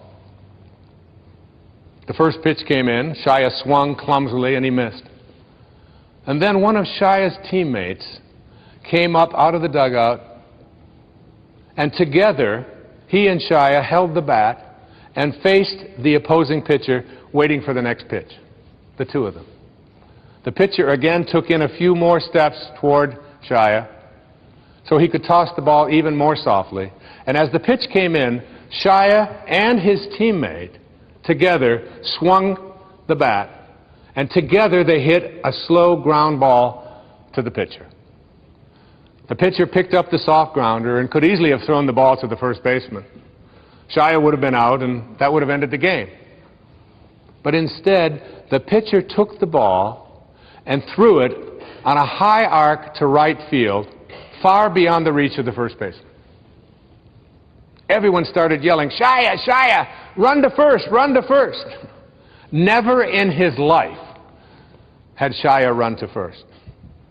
He scampered down the baseline, wide-eyed and startled. By the time he reached first base, the right fielder had the ball, and he could have thrown the ball to the second baseman, who would tag out Shaya, who was still running. But the right fielder understood what the pitcher's intentions were. So he threw the ball high and far over the third baseman's head. Everyone yelled, "Run to second, Shaya, run to second." Shaya ran toward second base as the runners ahead of him deliriously circled the bases toward home. As Shaya reached second base, the opposing shortstop ran up to him, turned him in the direction of third base, and shouted, "Run to third, Shaya. Run to third." As Shaya rounded third, the boys from both teams ran behind him screaming, "Shaya, Shaya, run home, run home." Shaya ran home, stepped on home plate, and all 18 boys lifted him on their shoulders and made him the hero as he had just hit a grand slam and won the game for his team. That day, said his father, now with soft tears rolling down his face, those 18 boys reached their level of God's perfection. Is that a beautiful story? It always touches me.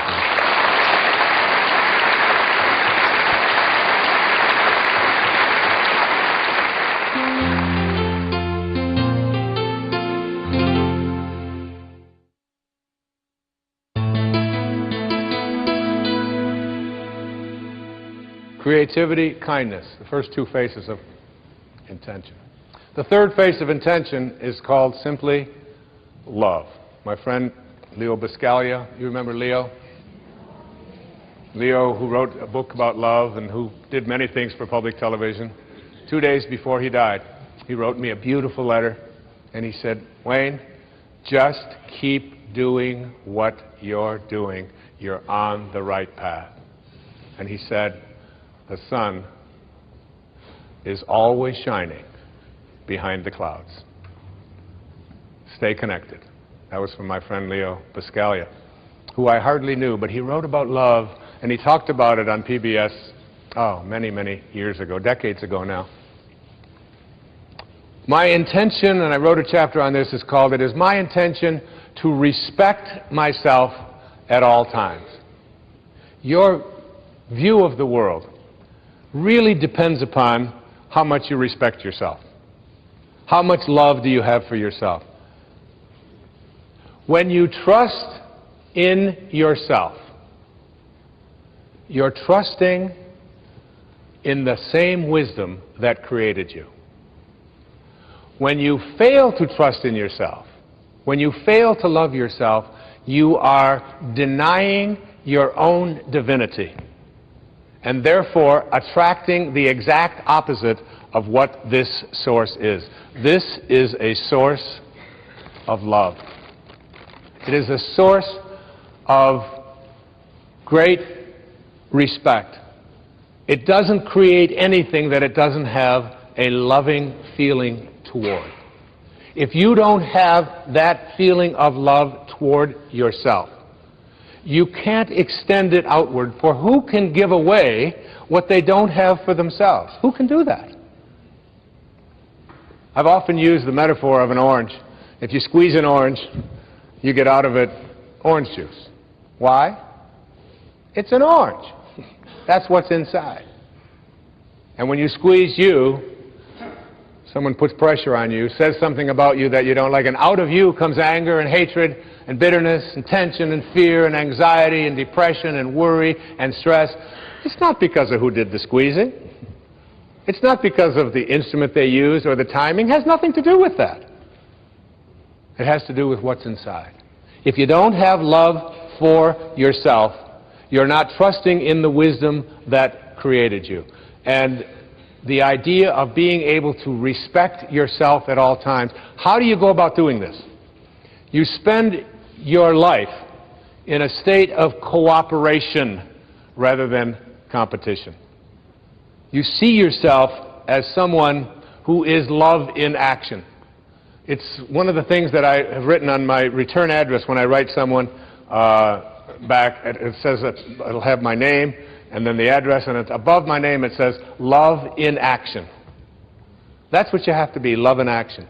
You suggest to yourself and you say these words to yourself: I am whole, I am perfect as I was created. I am whole and I am perfect as I was created. And I came from a source that not only determined the shape of my eye and the shape of my body and the color of my skin and my height, but I came from a source that had a great idea about who I should be as well. And you sense that. And that cannot be fulfilled, it cannot be actualized, it cannot be created if you are not in a state of love. Now, when are you not in a state of love? Whenever you judge another human being, you do not define them with your judgment. You define yourself as someone who needs to judge. If I call you stupid, that does not make you stupid. That makes me a person who has to put labels on other people. And as Søren Kierkegaard, the great Danish theologian, once said, once you label me, you negate me. Match game. Match game.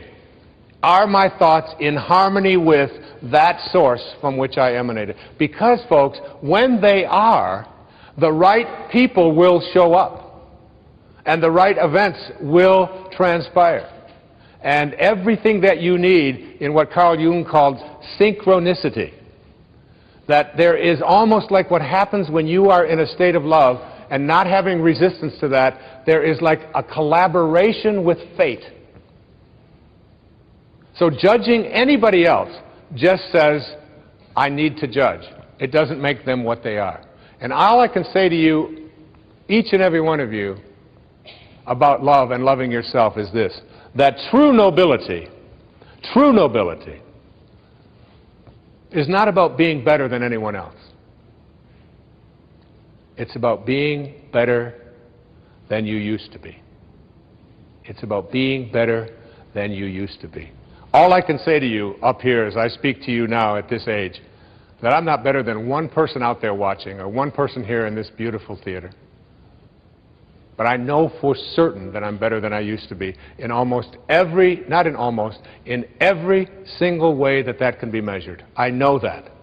I know that as a human being, as a writer, as a father, as a grandfather, as whatever it is that I am in my life, I am better than I used to be. Be love. The fourth face of intention is the face of beauty. Here we have a source. Here we have a source that is ultimate truth. It is the source from which you emanated. It's invisible. It's formless. Particles themselves do not create more particles. You need this to create a particle. And here is one of the most beautiful quotes about beauty, written by one of the people who probably knows as much about beauty as anybody. His name was Michelangelo. I don't know if you've ever been to Florence and you've seen David. I mean, just to stand in the same room. I went there to just look at David. I had no idea that David was 18 feet tall. And that I stood there not for 20 minutes. My whole family went traveling all over Florence. I said, come back. I can't leave. I was mesmerized by the beauty. And I always loved what Michelangelo said when they asked him, how could, out of one piece of marble, how could you create something so beautiful? And he said, David was already in there. I just chipped away the excess. David is in you. Beauty is in you. And here's what he said about beauty. He said, every beauty which is seen here below, down here below, by persons of perception resembles more than anything else that celestial source from which we all come. Isn't that great? Every beauty that we see resembles more than anything else that source. We're talking about source, connecting to source, from which we all come. Do you see beauty? Do you see it more or less in your life? Can you find it in a homeless person urinating on the street? Can you find beauty in a cockroach? As you reach higher levels of consciousness, you begin to see, not only do you see beauty everywhere and in everything, you begin to recognize it as truth. One of my favorite quotes that I wrote about, years ago I wrote a book called Wisdom of the Ages. And it was a collection of 60 essays. We did a public television special on it, and many of you watched it and contributed to PBS from it. And there was a young man, a Victorian poet in England named John Keats. He died at the age of 24. He wrote thousands of poems, many, many essays, 24. And he said these words, and I wrote an essay about it, but I must confess to you, because I'm better than I used to be, I must confess to you that I didn't really understand this quote until I wrote The Power of Intention, until I put together this program here for you. I didn't really fully grasp it. I get it now. I get it. And it's the last line in a poem called Ode on a Grecian Urn. And the couplet goes like this: beauty is truth. See, this is truth. This is the source from which we all emanate. And we leave when we take on an ego. Beauty is truth. Truth, beauty. That is all you know on earth and all you need to know.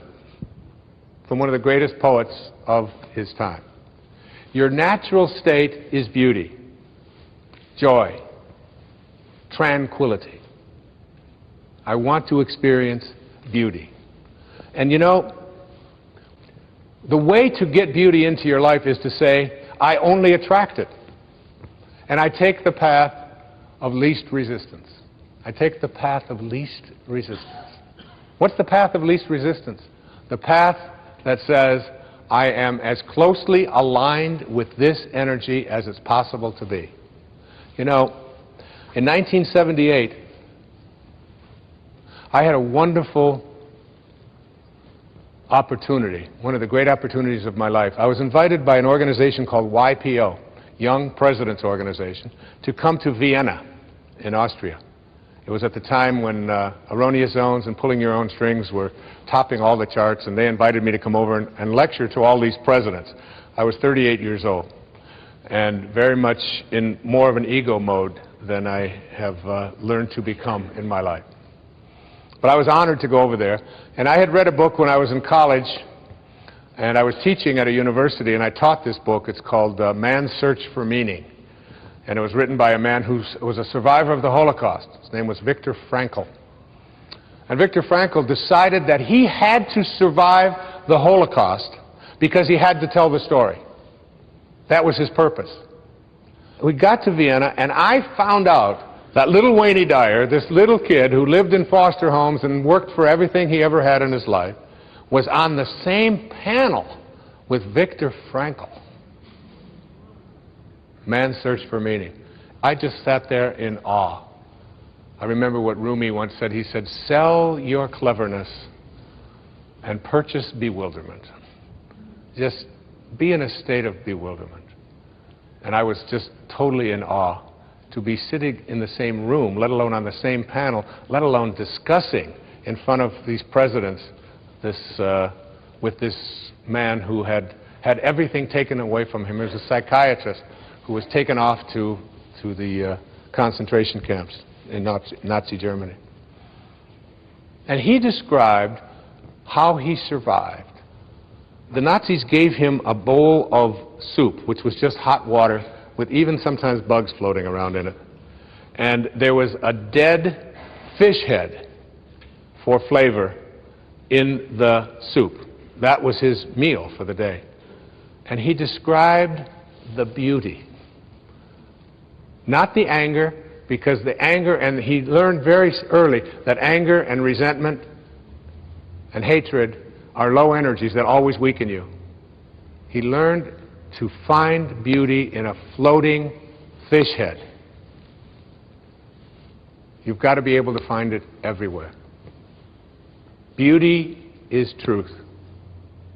Truth, beauty. They are one. Find it in as many places as you can. The next face of intention is what I call the face of expansiveness.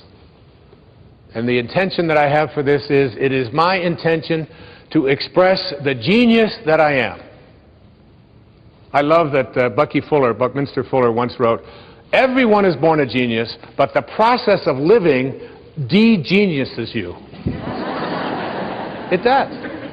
This source is an expanding source.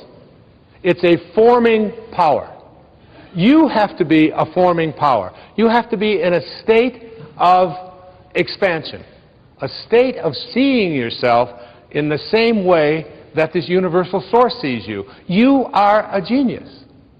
Einstein said that imagination is more important than knowledge. More important than knowledge. He also said something very powerful. He said, all I want to do is to learn to think like God thinks. All the rest is details. It's just details. How much time do you spend in your life on the details? This program is about learning to think, feel, and sound like your source, like source energy.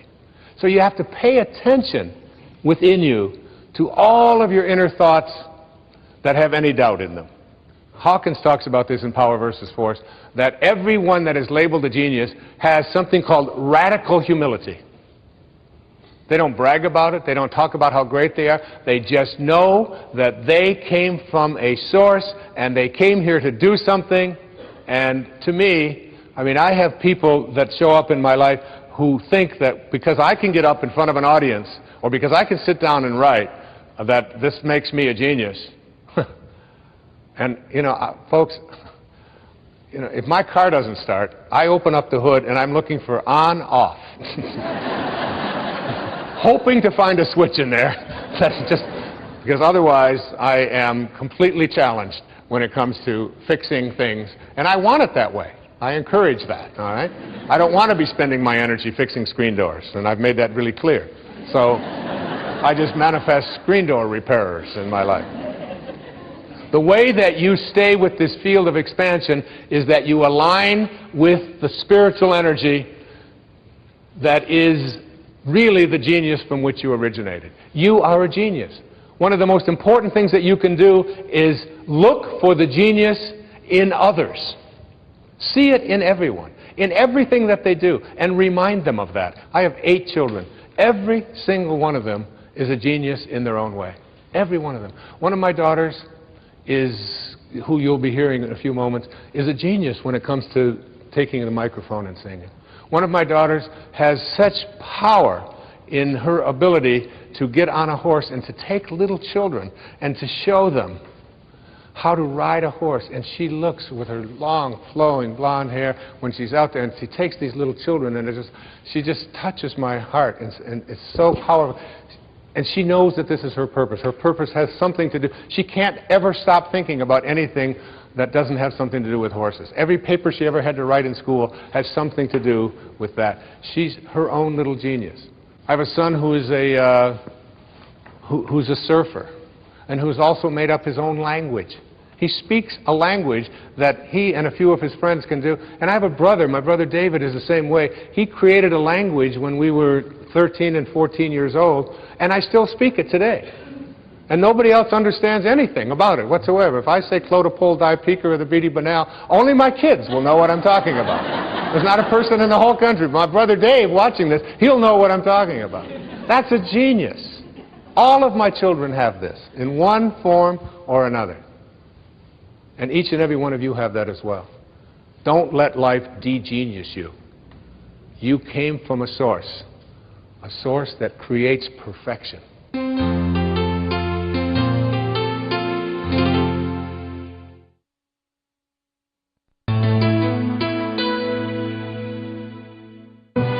This program was made possible by contributions to your PBS station from viewers like you. Thank you. The next face of intention is called the face of abundance. And the face of abundance, remember, I go back.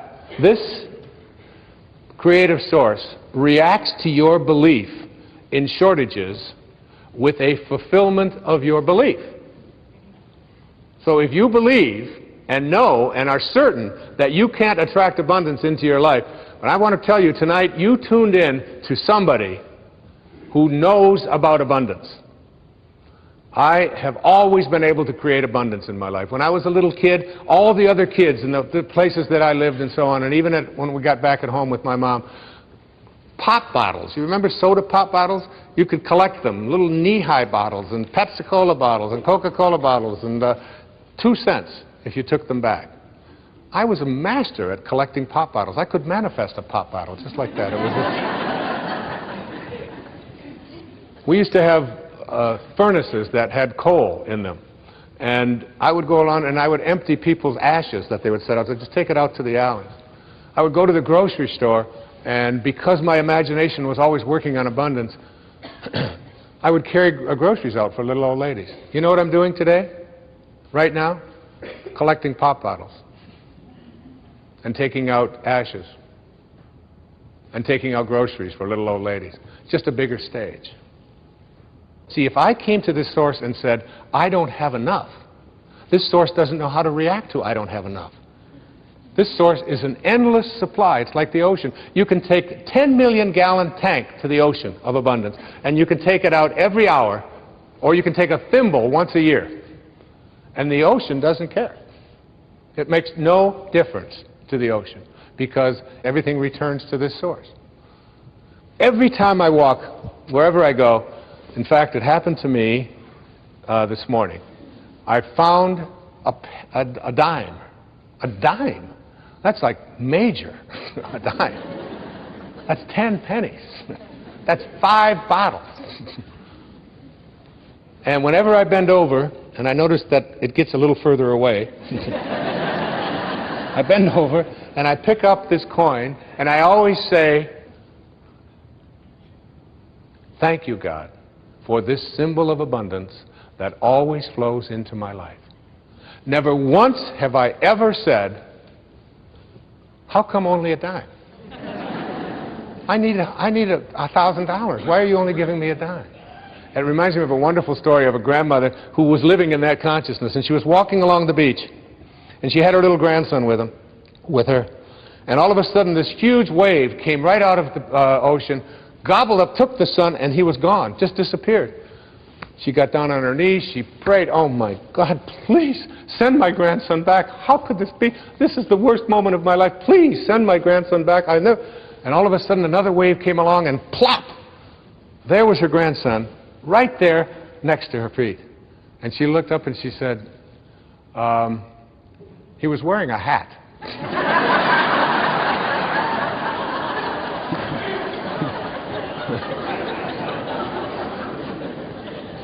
The face of abundance is like you have to come to this source not with what is missing, because it doesn't know. There's nothing missing.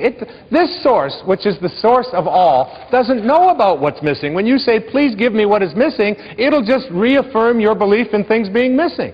You have to come to this source by being abundant, by being in a state of gratitude, by being thankful for all that you are and seeing yourself as attracting more and more of that and being willing to give it away. The final face of these phases, the seventh face of intention, is what I call the face of receptivity. It is my intention to attract ideal people and ideal relationships into my life. This universal source is what I call an equal opportunity provider. It knows nothing. It knows nothing about not being receptive. It doesn't show up in you and not in you. It isn't anything that would judge one as better than the other. Are you receptive? Are you receptive to everyone? And you know, this works so well. My secretary and I, Maya, who's sitting up here in the box, who's been with me for 25 years. I can't shake her. As much magic as I try, she just keeps showing up. I couldn't do it without her. And we were leaving for a talk in Chicago, I believe it was, from Florida.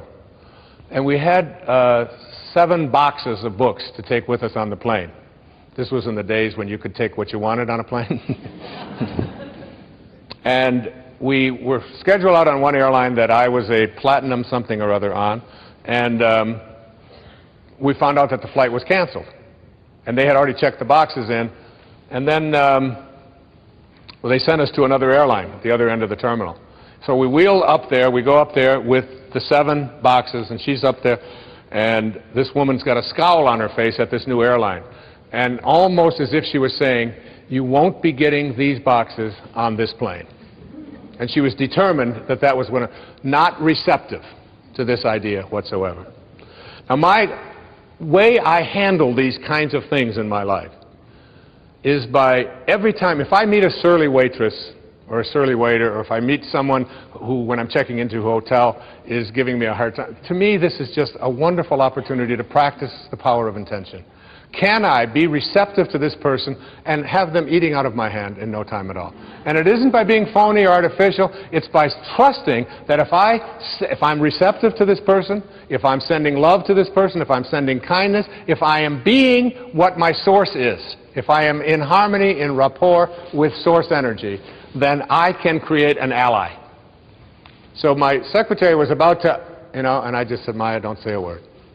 And I went up to the woman and I just started talking to her, and because I knew, I could just tell by her body language that she was about to tell me, you're only going to be able to take 2 boxes with you for each person, and you're going to have to leave 3 here. But that just wasn't on my agenda whatsoever. And I reached into my briefcase and I took out a book and I signed it. I said, I'd really like you to have this. I appreciate you putting us on your flight. And I started talking to her in this really kind of way, and I said, it's just, we just missed this other flight. I've got to give a talk up here in Chicago. And I extended as much kindness as I possibly could. I was totally receptive and open to her. And by the time this encounter ended, she was asking, don't you have any more boxes? Isn't there something else that you'd like to ship? Do you want to ship one of your kids? We can. upgraded us to first class, gave us everything that we could possibly have wanted, and it was all because of being receptive to her, having this space of receptivity. When you have receptivity, when you are practicing infinite patience, when you are being the kind of person you wish to attract, you have to want it more for others than you do for yourself. You have to see yourself already as connected to the right person. See yourself from the end. And see yourself as having all of the right people showing up. Act as if they're already here. Because that's what the source is. And they are already here. I'm telling you, when I'm writing and I'm in the space that I'm defining here right now and speaking about right here, when I'm in this space, I want to tell you, ladies and gentlemen, that everybody shows up that I need. And it almost gets to a point where I get befuddled by it, how beautiful and blissfully it works. I'm even befuddled by you all showing up. We just put a little notice out there and said, come to Boston. Please come to Boston. Isn't that a song? And you all did. Thousands of you. Look at you, all over the place. This beautiful place and these lobbies and going all the way up into, there's people up there, you're 1,000 miles away. You're all here. And when I'm writing, my eyes will glance on a book that's been on the bookshelf for 20 years and I haven't looked at, and I'll walk past it and it'll fall. What is that? And I'll pick it up, and it's exactly what I needed. The phone will ring, and the exact right person will show up. When you're in this place of being receptive, kind, loving, beauty, abundance, when you're in this place, the universe conspires with you to create the right people, the right things. It all shows up. It's not your ego. I don't do it. It's called surrender. It's called, in the recovery movement, we call this letting go and letting God. Just letting go. You have a senior partner, if you knew, who walked beside you at all times on this path that you've chosen. You could never have another doubt that this would work. And I'm telling you, you tuned in today on this PBS show to listen to somebody who has believed. Not only do I believe in this and write about it, speak about it, I live it every day of my life. It always works. When I sat down to write this book, The Power of Intention, I had no idea what Chapter 2 was going to be when I wrote Chapter 1. I only had the quotes that I gave at the beginning of the show from Max Planck and Carlos Castaneda. That's all I had. Chapter 2 unfolded Chapter 3, and then one day, the exact second half of the entire book, all of these intentions, it all just flowed, as did this show. It all works in perfect harmony. Back in the 13th century, there was a man who, his name was Francesco, and we named the city of San Francisco for this little monk. He gave up all of his worldly possessions, and he provided us with a message. Remember earlier I said Einstein's observation that all of us, everybody else is concerned with details. All I want to do is learn to think like God. Do you see what he meant now? Can you see that? He wants to think and sound and feel like his source. Well, Francesco, who later became known as St. Francis of Assisi, a place where I've visited many times and feel a very deep and powerful connection. In fact, there was a powerful statue of Francesco next to me during the entire writing of The Power of Intention, and it was carved for me by the ancestors who lived in Assisi right there for me one day. I watched them do the carving for me and feel his presence. I'm telling you, I feel him right now, right here on this stage. And I asked Skyzy, who I talked to you about earlier, if she would just come out, and what she is going to sing to you a cappella is the words of this little man who are, as you listen to the words, I'd like you to remember, it is your way of connecting to intention. You can connect with these messages. My beautiful daughter, who I'm honored to have here on the stage with me, come out here, sweetheart. Her name is Sky Dyer. Look at this.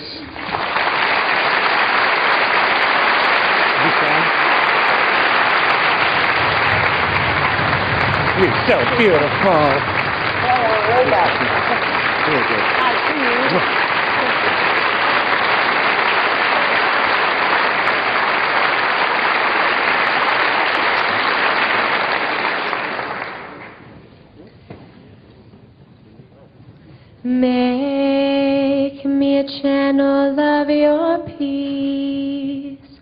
Where there is hatred, let me bring your love. Where there is injury, your pardon, love. And where there's doubt, your faith in you. Make me a channel of your peace. Where there's despair in life, let me bring hope. Where there's darkness, only light. And where there's sadness, ever joy. Oh, Master, grant that I may never seek so much to be consoled as to console, to be understood as to understand, to be loved as to love with all my soul. Make me a channel of your peace. It is in pardoning that we are pardoned, love. In giving of ourselves that we receive. And in dying we are born to eternal life. Oh, Master, grant that I may never seek so much to be consoled as to console, to be understood as to understand, to be loved as to love with all my soul. Make me a channel of your peace. It is in pardoning that we are pardoned, love. In giving of ourselves that we receive. And in dying we are born to eternal life. Thank you.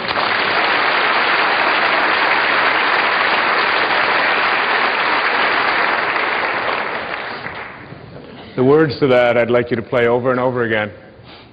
The words to that are very powerful words. Make me a channel of your peace.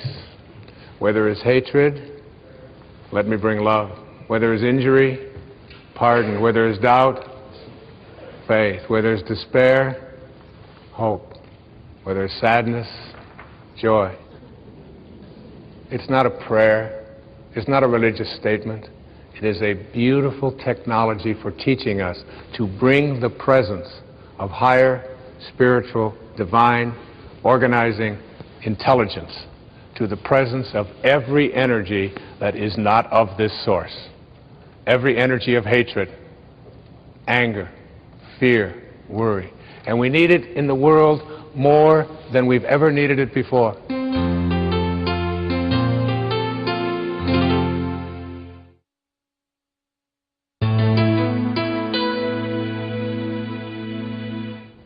I'd like to suggest to you that when you learn to connect to intention, as I've been discussing here in this program, that something will happen as you go out into the world.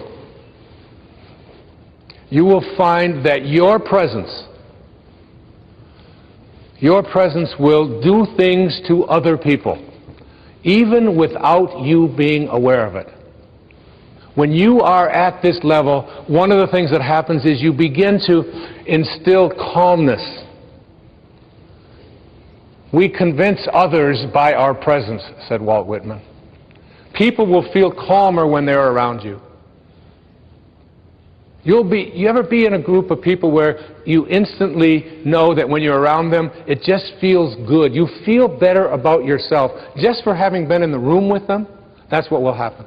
And there's also people who, when you're in the room with them, you want to run away because they bring very low energy. And people say to me, you know, other people are always bringing me down. I'm working with, if you knew what my family was like, if you lived with the people I live with, you wouldn't be saying these kind of things. And I say, low energy people can never bring you down. You have low energy because you hate people for hating you. You get angry at people for being angry at you. You judge people for judging you. You join others in their low energy. What did Sky just say? Make me a channel of your peace. Don't send me peace. Francesco didn't say, I need some peace. I'm short of peace. But this is only peace. It can only provide. Make me a channel of this. Allow me to be this. Your presence, when you connect to intention, to the field of intention, as I've been describing it here today, your presence makes other people feel energized. They want to do more. They want to write. They want to create their music. They want to make Mr. Holland's Opus. It's like, who doesn't love that movie? And it isn't because it was such a great movie, which I think it happens to be, but it was because everybody, every one of us has that in Rocky. How many people saw Rocky? Remember Rocky by Sylvester Stallone? And you walk out of there, and you might despise boxing, but you go, there's a Rocky in me. We all feel, you walk out of there, you just feel like, it's like your presence makes others feel connected and uplifted. Your presence makes other people feel purposeful. It inspires them to greatness. And there's also an impact that you have on the consciousness of all of humanity. In Power versus Force, again, Hawkins speaks about what happens to us. What happens to us when we, here we have in this room probably 1,000 or more people in this beautiful, majestic theater in Boston. Just by your being here, just by watching this program and taking on some of these ideas, you change the energy of the entire planet. Everything is connected to everything else. The Native Americans used to say, no tree has branches so foolish as to fight among themselves. We're all branches on a tree called humanity. What I'd like to do is just do a quick summary now of what I call the Dyer dozen. And this is the 12 points that I have been speaking about and talking about here in this entire program. There are 12 of them. I'm just going to spend a moment or two on each of them. If you want to jot these down while you're watching, I would encourage you to keep track of these 12 ideas, the Dyer dozen, for connecting to intention. 1, want more for others than you want for yourself. Want more for others. Whatever it is that you perceive to be missing, whatever health problems that you may have, whatever addictions you're struggling with, whatever lack of love that you have in your life, whatever lack of peace that you have with your aunts and your uncles or your parents or your in-laws, want the peace that you seek for yourself more for them. Want it more for them. That is how we create this level of consciousness. Secondly, think from the end. Begin to see yourself surrounded by the people and the events and the things that you would like to have. Only see yourself. You're having a problem with an addiction, see yourself as addiction-free. See yourself, if there's a car that you want. My son was perfect at this, Sans. I mean, he's just so good at this. Because there's a certain car that he wanted. It's yellow. And he didn't just bug me about it every day, which they all do. And all kids will do that. But he saw himself. He got a picture of it. He put it on his computer. It's the background of his computer, this yellow whatever it is. All right? I call it the school bus. I told him I was going to put cab fares on the side of it, but that's what he wanted. Huh? And then he saw him, and then he went down and he drove it. And it was a used car, and he got on the internet, and he just saw himself in it. He couldn't not see himself in it. You know, we call this just persistence and being a pain in the rear end oftentimes, but it's not that at all. What it is young people have this instant knowing and awareness that I can create what I want for myself in my life, and the way that I do it is I act as if it's already here. And almost like they won't be denied it. That's what intention is. It's not that pit bull attitude. It's that awareness that I am thinking from the end. It's already here, because everything that you think is missing from your life is already here. The third of these dozen is to be an appreciator in your life. Be an appreciator. Look for that which is valuable rather than worthless. Look, you go out and you buy a house, and 10 years later we say it appreciates in value. What does that mean? What does it mean that a house appreciates? It is more what? Valuable. It's more same thing with you. If you're an appreciator, you have more value. Now you buy a car, you drive it off of the lot, and they say, well, it just depreciated by 20%. What does that mean? It is not as valuable as it was before. When you depreciate, you take your value away. When you appreciate, you make yourself valuable. What could be more valuable than being connected to Source? 4, stay in rapport with Source energy. Stay in rapport. Your job here is to be in a state of harmony with this. Constantly reminding yourself, is this how my Source thinks? 5, resistance. Understand this about resistance. Every thought that you have that is other than that which you emanated from is resistance. Every unkind thought, every uncreative thought, every thought of judgment, every thought of fear, every thought of depression, every thought of it can't happen, all resistance. So if you say, well, easy for him, he can talk about this, but I can't, that's resistance. You're right. Absolutely. Even if you think all of this is a bunch of nonsense, you're absolutely right. You're absolutely, because for you, that's what you believe. And if you believe that, the universal Source will help you to fulfill that belief. 6th is what I talked about many times in the program. Contemplate yourself as surrounded by the conditions which you want to produce. Contemplate yourself that. Because the way you are one with Source. You are always one with Source. You are one with all of its principles, all of those phases. You are one with it. It can't be anything other than it is. Neither can you. 7, understand the art of allowing. Allowing means taking the path of least resistance. Every time you have a thought that has resistance in it, what you have done is you have created an absence of allowing. You have to almost think like, here I am here, and here's Source. How much energy can I pull from it? How much energy can I pull from it? Are you pulling energy from Source, or are you away from it? Allowing. Allow yourself. 8, practice radical humility. You are not this body that you are in. You are not this mind that you are in. You are not any of the possessions that you have. You are a divine Source. 9, be in a constant state of gratitude. Be grateful for everything that shows up. Everything.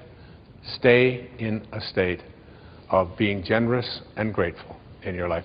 Because what could be more generous than that which has allowed you to come from the infinite Source to this material world and back? 10, keep in mind that you can never resolve a problem by condemning it. Any problem that you have, when you use shame, you are using the lowest energy that's out there in the universe. You cannot shame your way into higher consciousness, into Source energy. 11, play the match game. Play the match game. Always ask yourself, am I matched up with the field of intention? And finally, meditate. Make it a practice in your life.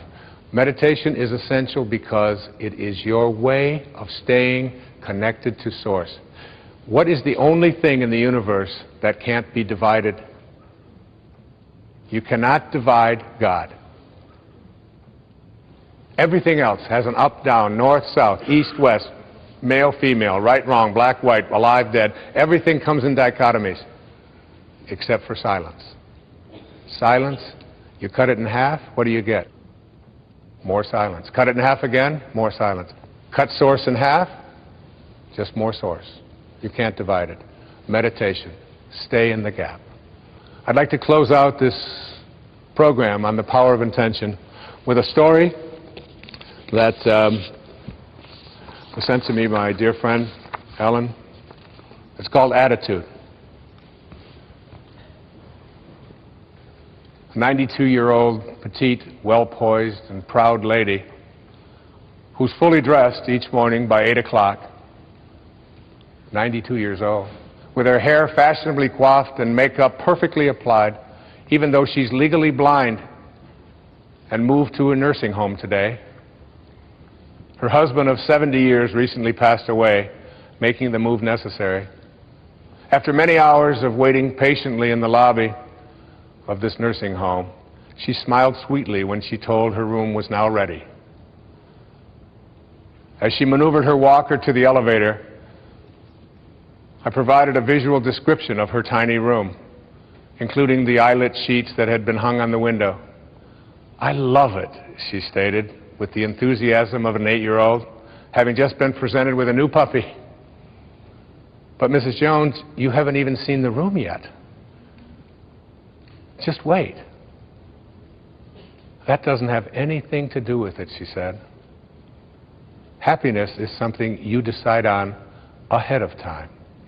Whether I like my room or not doesn't depend on how the furniture is arranged. It's how I arrange my mind." When you change the way you look at things, even if you're legally blind, the things you look at change. God bless you, and thank you.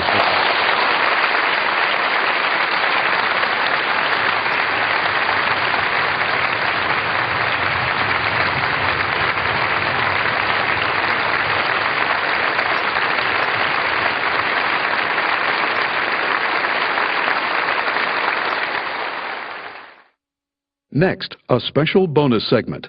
For the first time in 20 years, Dr. Dyer speaks about the profound and very personal event that transformed his own life. One of the most important ideas that I've ever encountered came from something I read in Castaneda's very last book called The Active Side of Infinity. In The Power of Intention, I wrote an entire chapter on you and your role with infinity. What he said in here that made such a profound impact on me was that he said the problem with humanity, with what people in the Western world who are not living of the source, is that we are all in bodies that are going to die, but we act as if they're not. And I thought about that. I've contemplated that whole idea a long time. And he said, when you act as if you're in a body that is not going to die, you live on what he called the inactive side of infinity. And our objective here in connecting to intention is to move ourselves to the active side of infinity. The active side of infinity is the place where we recognize our infinite nature. And so we understand what Jesus meant when he spoke of you are in this world, but you're not of this world. And almost all of us believe that we are in this world and that we are of this world as well. And we can't get past that idea. So that to move and understand our infinite nature is one of the more complicated and difficult things to do, but once you get it, you get it. I remember when I was living out in Mount Clemens, Michigan, at the home of a beautiful lady who took in children who were in the same kinds of conditions that I was in and that my mom was in. I was born in 1940. My mother had 3 boys under the age of 4. I was the youngest. And my father, when I was about 1.5 or 2, just left. And my mother divorced him, but he never, he had 3 boys, and he never made a phone call, ever, in his entire life. Never made any attempt to contact or pay any support. And I used to always wonder about how could someone, and my mother was one of these really beautiful, divine souls. I mean, everybody, when I was she got us back together when I was 9 years old in 1949. And all of my friends always wanted to come to our house because our house was the place where there was no judgment, it was fun, we always had a good time, there was always something to eat for everybody. And particularly, it was a happy, exciting, beautiful place. And I always wondered about how could a man leave a woman with 3 boys under the age of 4 when he was perfectly capable of staying and working. There was a war going on at that time and so on. And he spent quite a few years of his life in prison. And and I had this gnawing internal kind of desire to meet this man and to find him, and I used to dream about him. I was filled with anger about him and so on. And the turning point in my life came when I shifted my perceptions about my father. My father, all I knew was his name. His name was Melvin Lyle Dyer. I knew he was born in 1914. I used to go to sleep at night and dream about meeting him. I used to wake up filled with anger, sweating sometimes. I would have these dreams where I would fight with him in my sleep. And I'd wake up just soaking wet, filled with anger. And in all of those years, up until I was 34 years old, in 1974, I dreamt about him almost every single night. And I always would ask my mother to see if she could tell me something about him. Where was he? She never wanted to. She's just filled with rage towards this man. So I got a note in 1974 or 73 informing me that my father, this was from a cousin that I didn't know I had. Her name was Dorothy Phillips. And she told me that my father had died 10 years before, 1964, at the age of 49, of cirrhosis of the liver. And that he was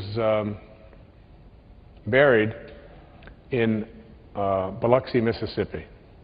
And that he died in New Orleans. And that's all the information that she had. Well, my 2 brothers never wanted to hear a word about my father. I think partly because they remembered him. They were a year and 2 years older than me, and they didn't want any part of it. I had this sort of very innate kind of powerful inquisitiveness about who was this person. And more than anything, I wanted to know how could he do it?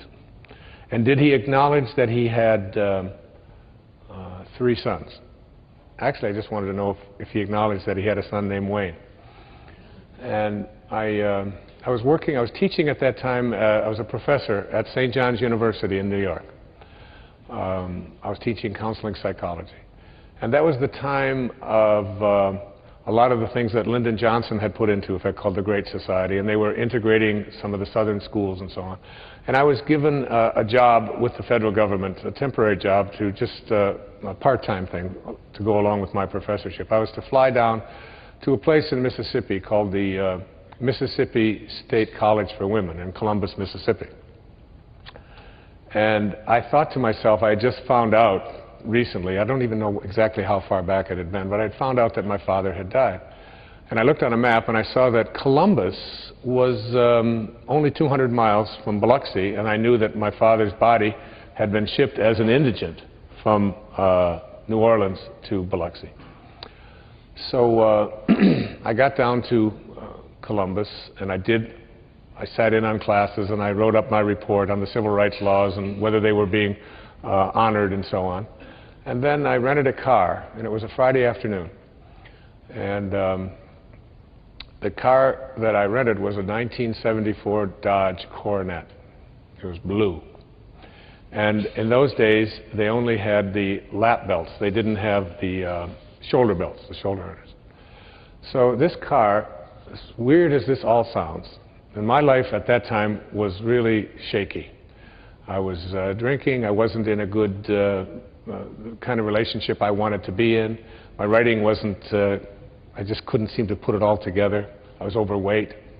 I had very little discipline. And I was very much ego involved in my life.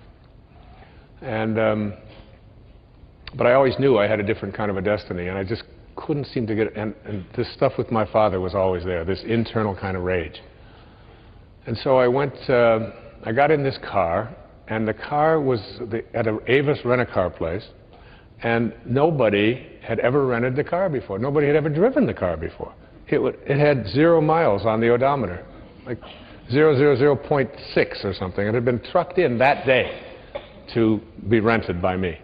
So I rented this car. I got in, and I went to put on the seat belt, and I put the left belt on, and then I reached under to get the right belt, and there was no right-hand belt. Now, I was a fanatic about wearing seat belts and so on. So I got out of the car, and I wanted to find this belt. And I took the seat out, and I put it on the ground. And there, taped to the floorboard of the car, was a plastic, wrapped in plastic, was the buckle. And there was a rubber band around it, and the whole thing with masking tape was taped to the floorboard of the car, I guess to protect it from cutting the upholstery or whatever. So I took the stuff out, I took the rubber band off, I got the whole thing out, I put it up, put the seat in, reached in to put the buckle on, and inside of the buckle, there's a business card in this brand new car. And I looked at the card, and it said, Candlelight Inn, Biloxi, Mississippi.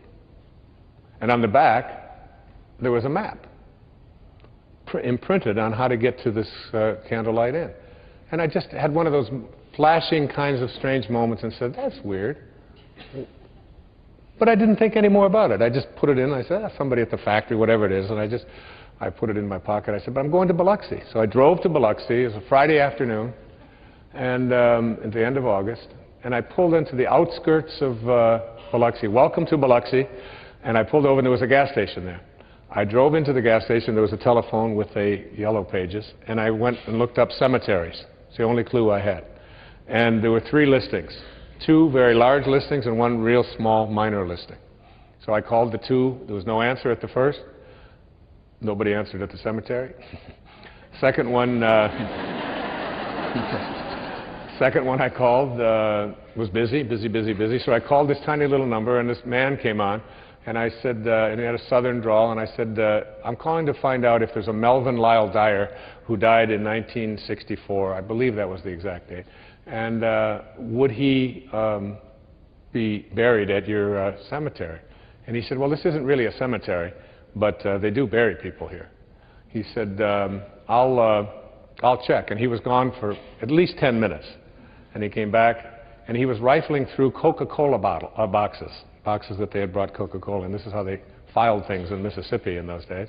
And he said, I found your father's record. He was buried here in 1964. I said, well, I'm on a journey as my father. I've been searching for my father for my whole life. I would just like to go to, where he's buried. He said, well, it's not really a funeral home. He said, your father is buried on the grounds of the Candlelight Inn. True story. So I reached in my pocket, and I said, I've got a map. And I drove to this little place. This was like the turning point in my life, and when I began to believe in the active side of infinity. And I went to this little marker on the ground. There wasn't even a gravestone there, just a little marker. And it said Melvin Lyle Dyer. I'm not exactly sure of these dates, but I'm pretty sure it's 1914, 1964. And I stood there, and when I went in, the man said, well, he said, you can leave. When you do, just put the chain up over the fence and over the driveway with it. And I said, okay. And I was there. It was about 5:15 or so. And I stayed there for almost 3 hours. It was dark now. It was 8 o'clock. And I just cursed at my father. And I just stomped on the ground. And I just said, how could you have done this? And what was in your mind? And how could you just leave? And why didn't you ever call? And what? And it was like this tearful, very powerful turning point. Peak experience in my life. And then something came over me, and I remember what Mark Twain said about forgiveness. He said, forgiveness is the fragrance that the violet sheds on the heel that has crushed it. And something came over me that had never come over me before, and I said to my father, I forgive you. I don't know why. I said, from this moment on, for the rest of my life, I will send you love. I will only see you in a loving light. And I put the chain up, I drove out, and I went home. I flew back up to New York, took a very brief sabbatical of about 2 weeks, and I went down to a place in Fort Lauderdale, Florida, called the Spindrift Motel. I checked in, and I wrote a book called Your Erroneous Zones. Today, there are 32 million copies of that book in 48 languages, and I wrote it in less than 2 weeks, beginning to end. When I left there, I started running. And I started a running streak shortly after that that went for 22 years without missing a day, 8 miles every day. I quit drinking. I entered into a different kind of a relationship in my life. The children that I had been wanting to began to show up in my life. I changed my diet around. I stopped eating toxic foods and behaving in toxic ways. And everything that I have been able to create and accomplish in my life came about because of some mysterious way that a business card got put into a car that had never been driven and ended up in my shirt when I was going to the place where I was trying to find my father. I could never begin to explain all of that. It is all so mystically mysterious. But that act literally changed my life and turned my life around. And I can remember as a young boy living at 231 Town Hall Road at Mrs. Scarf's house. And she came out one afternoon and she handed my brother Dave a banana and she handed myself a banana, and we were sitting on the back porch, and she said, with tears strolling down her face, "Mr. Scarf died this morning." And I, in my innocence, I was maybe 6 or 7, I said, "When will he be back?" And she said, "Never."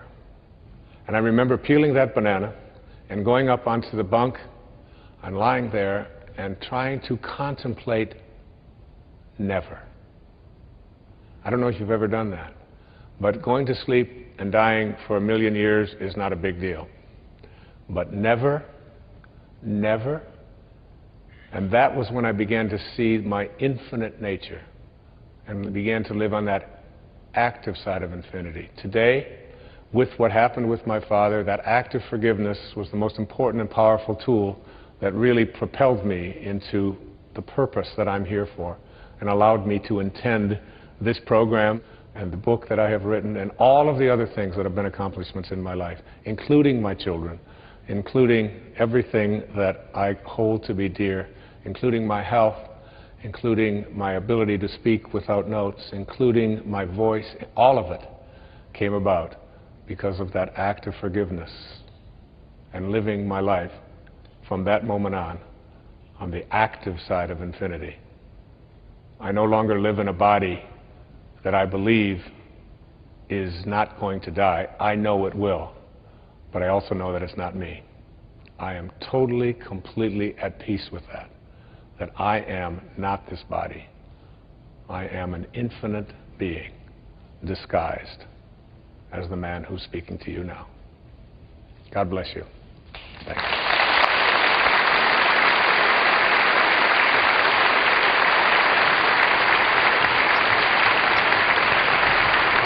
Thank you.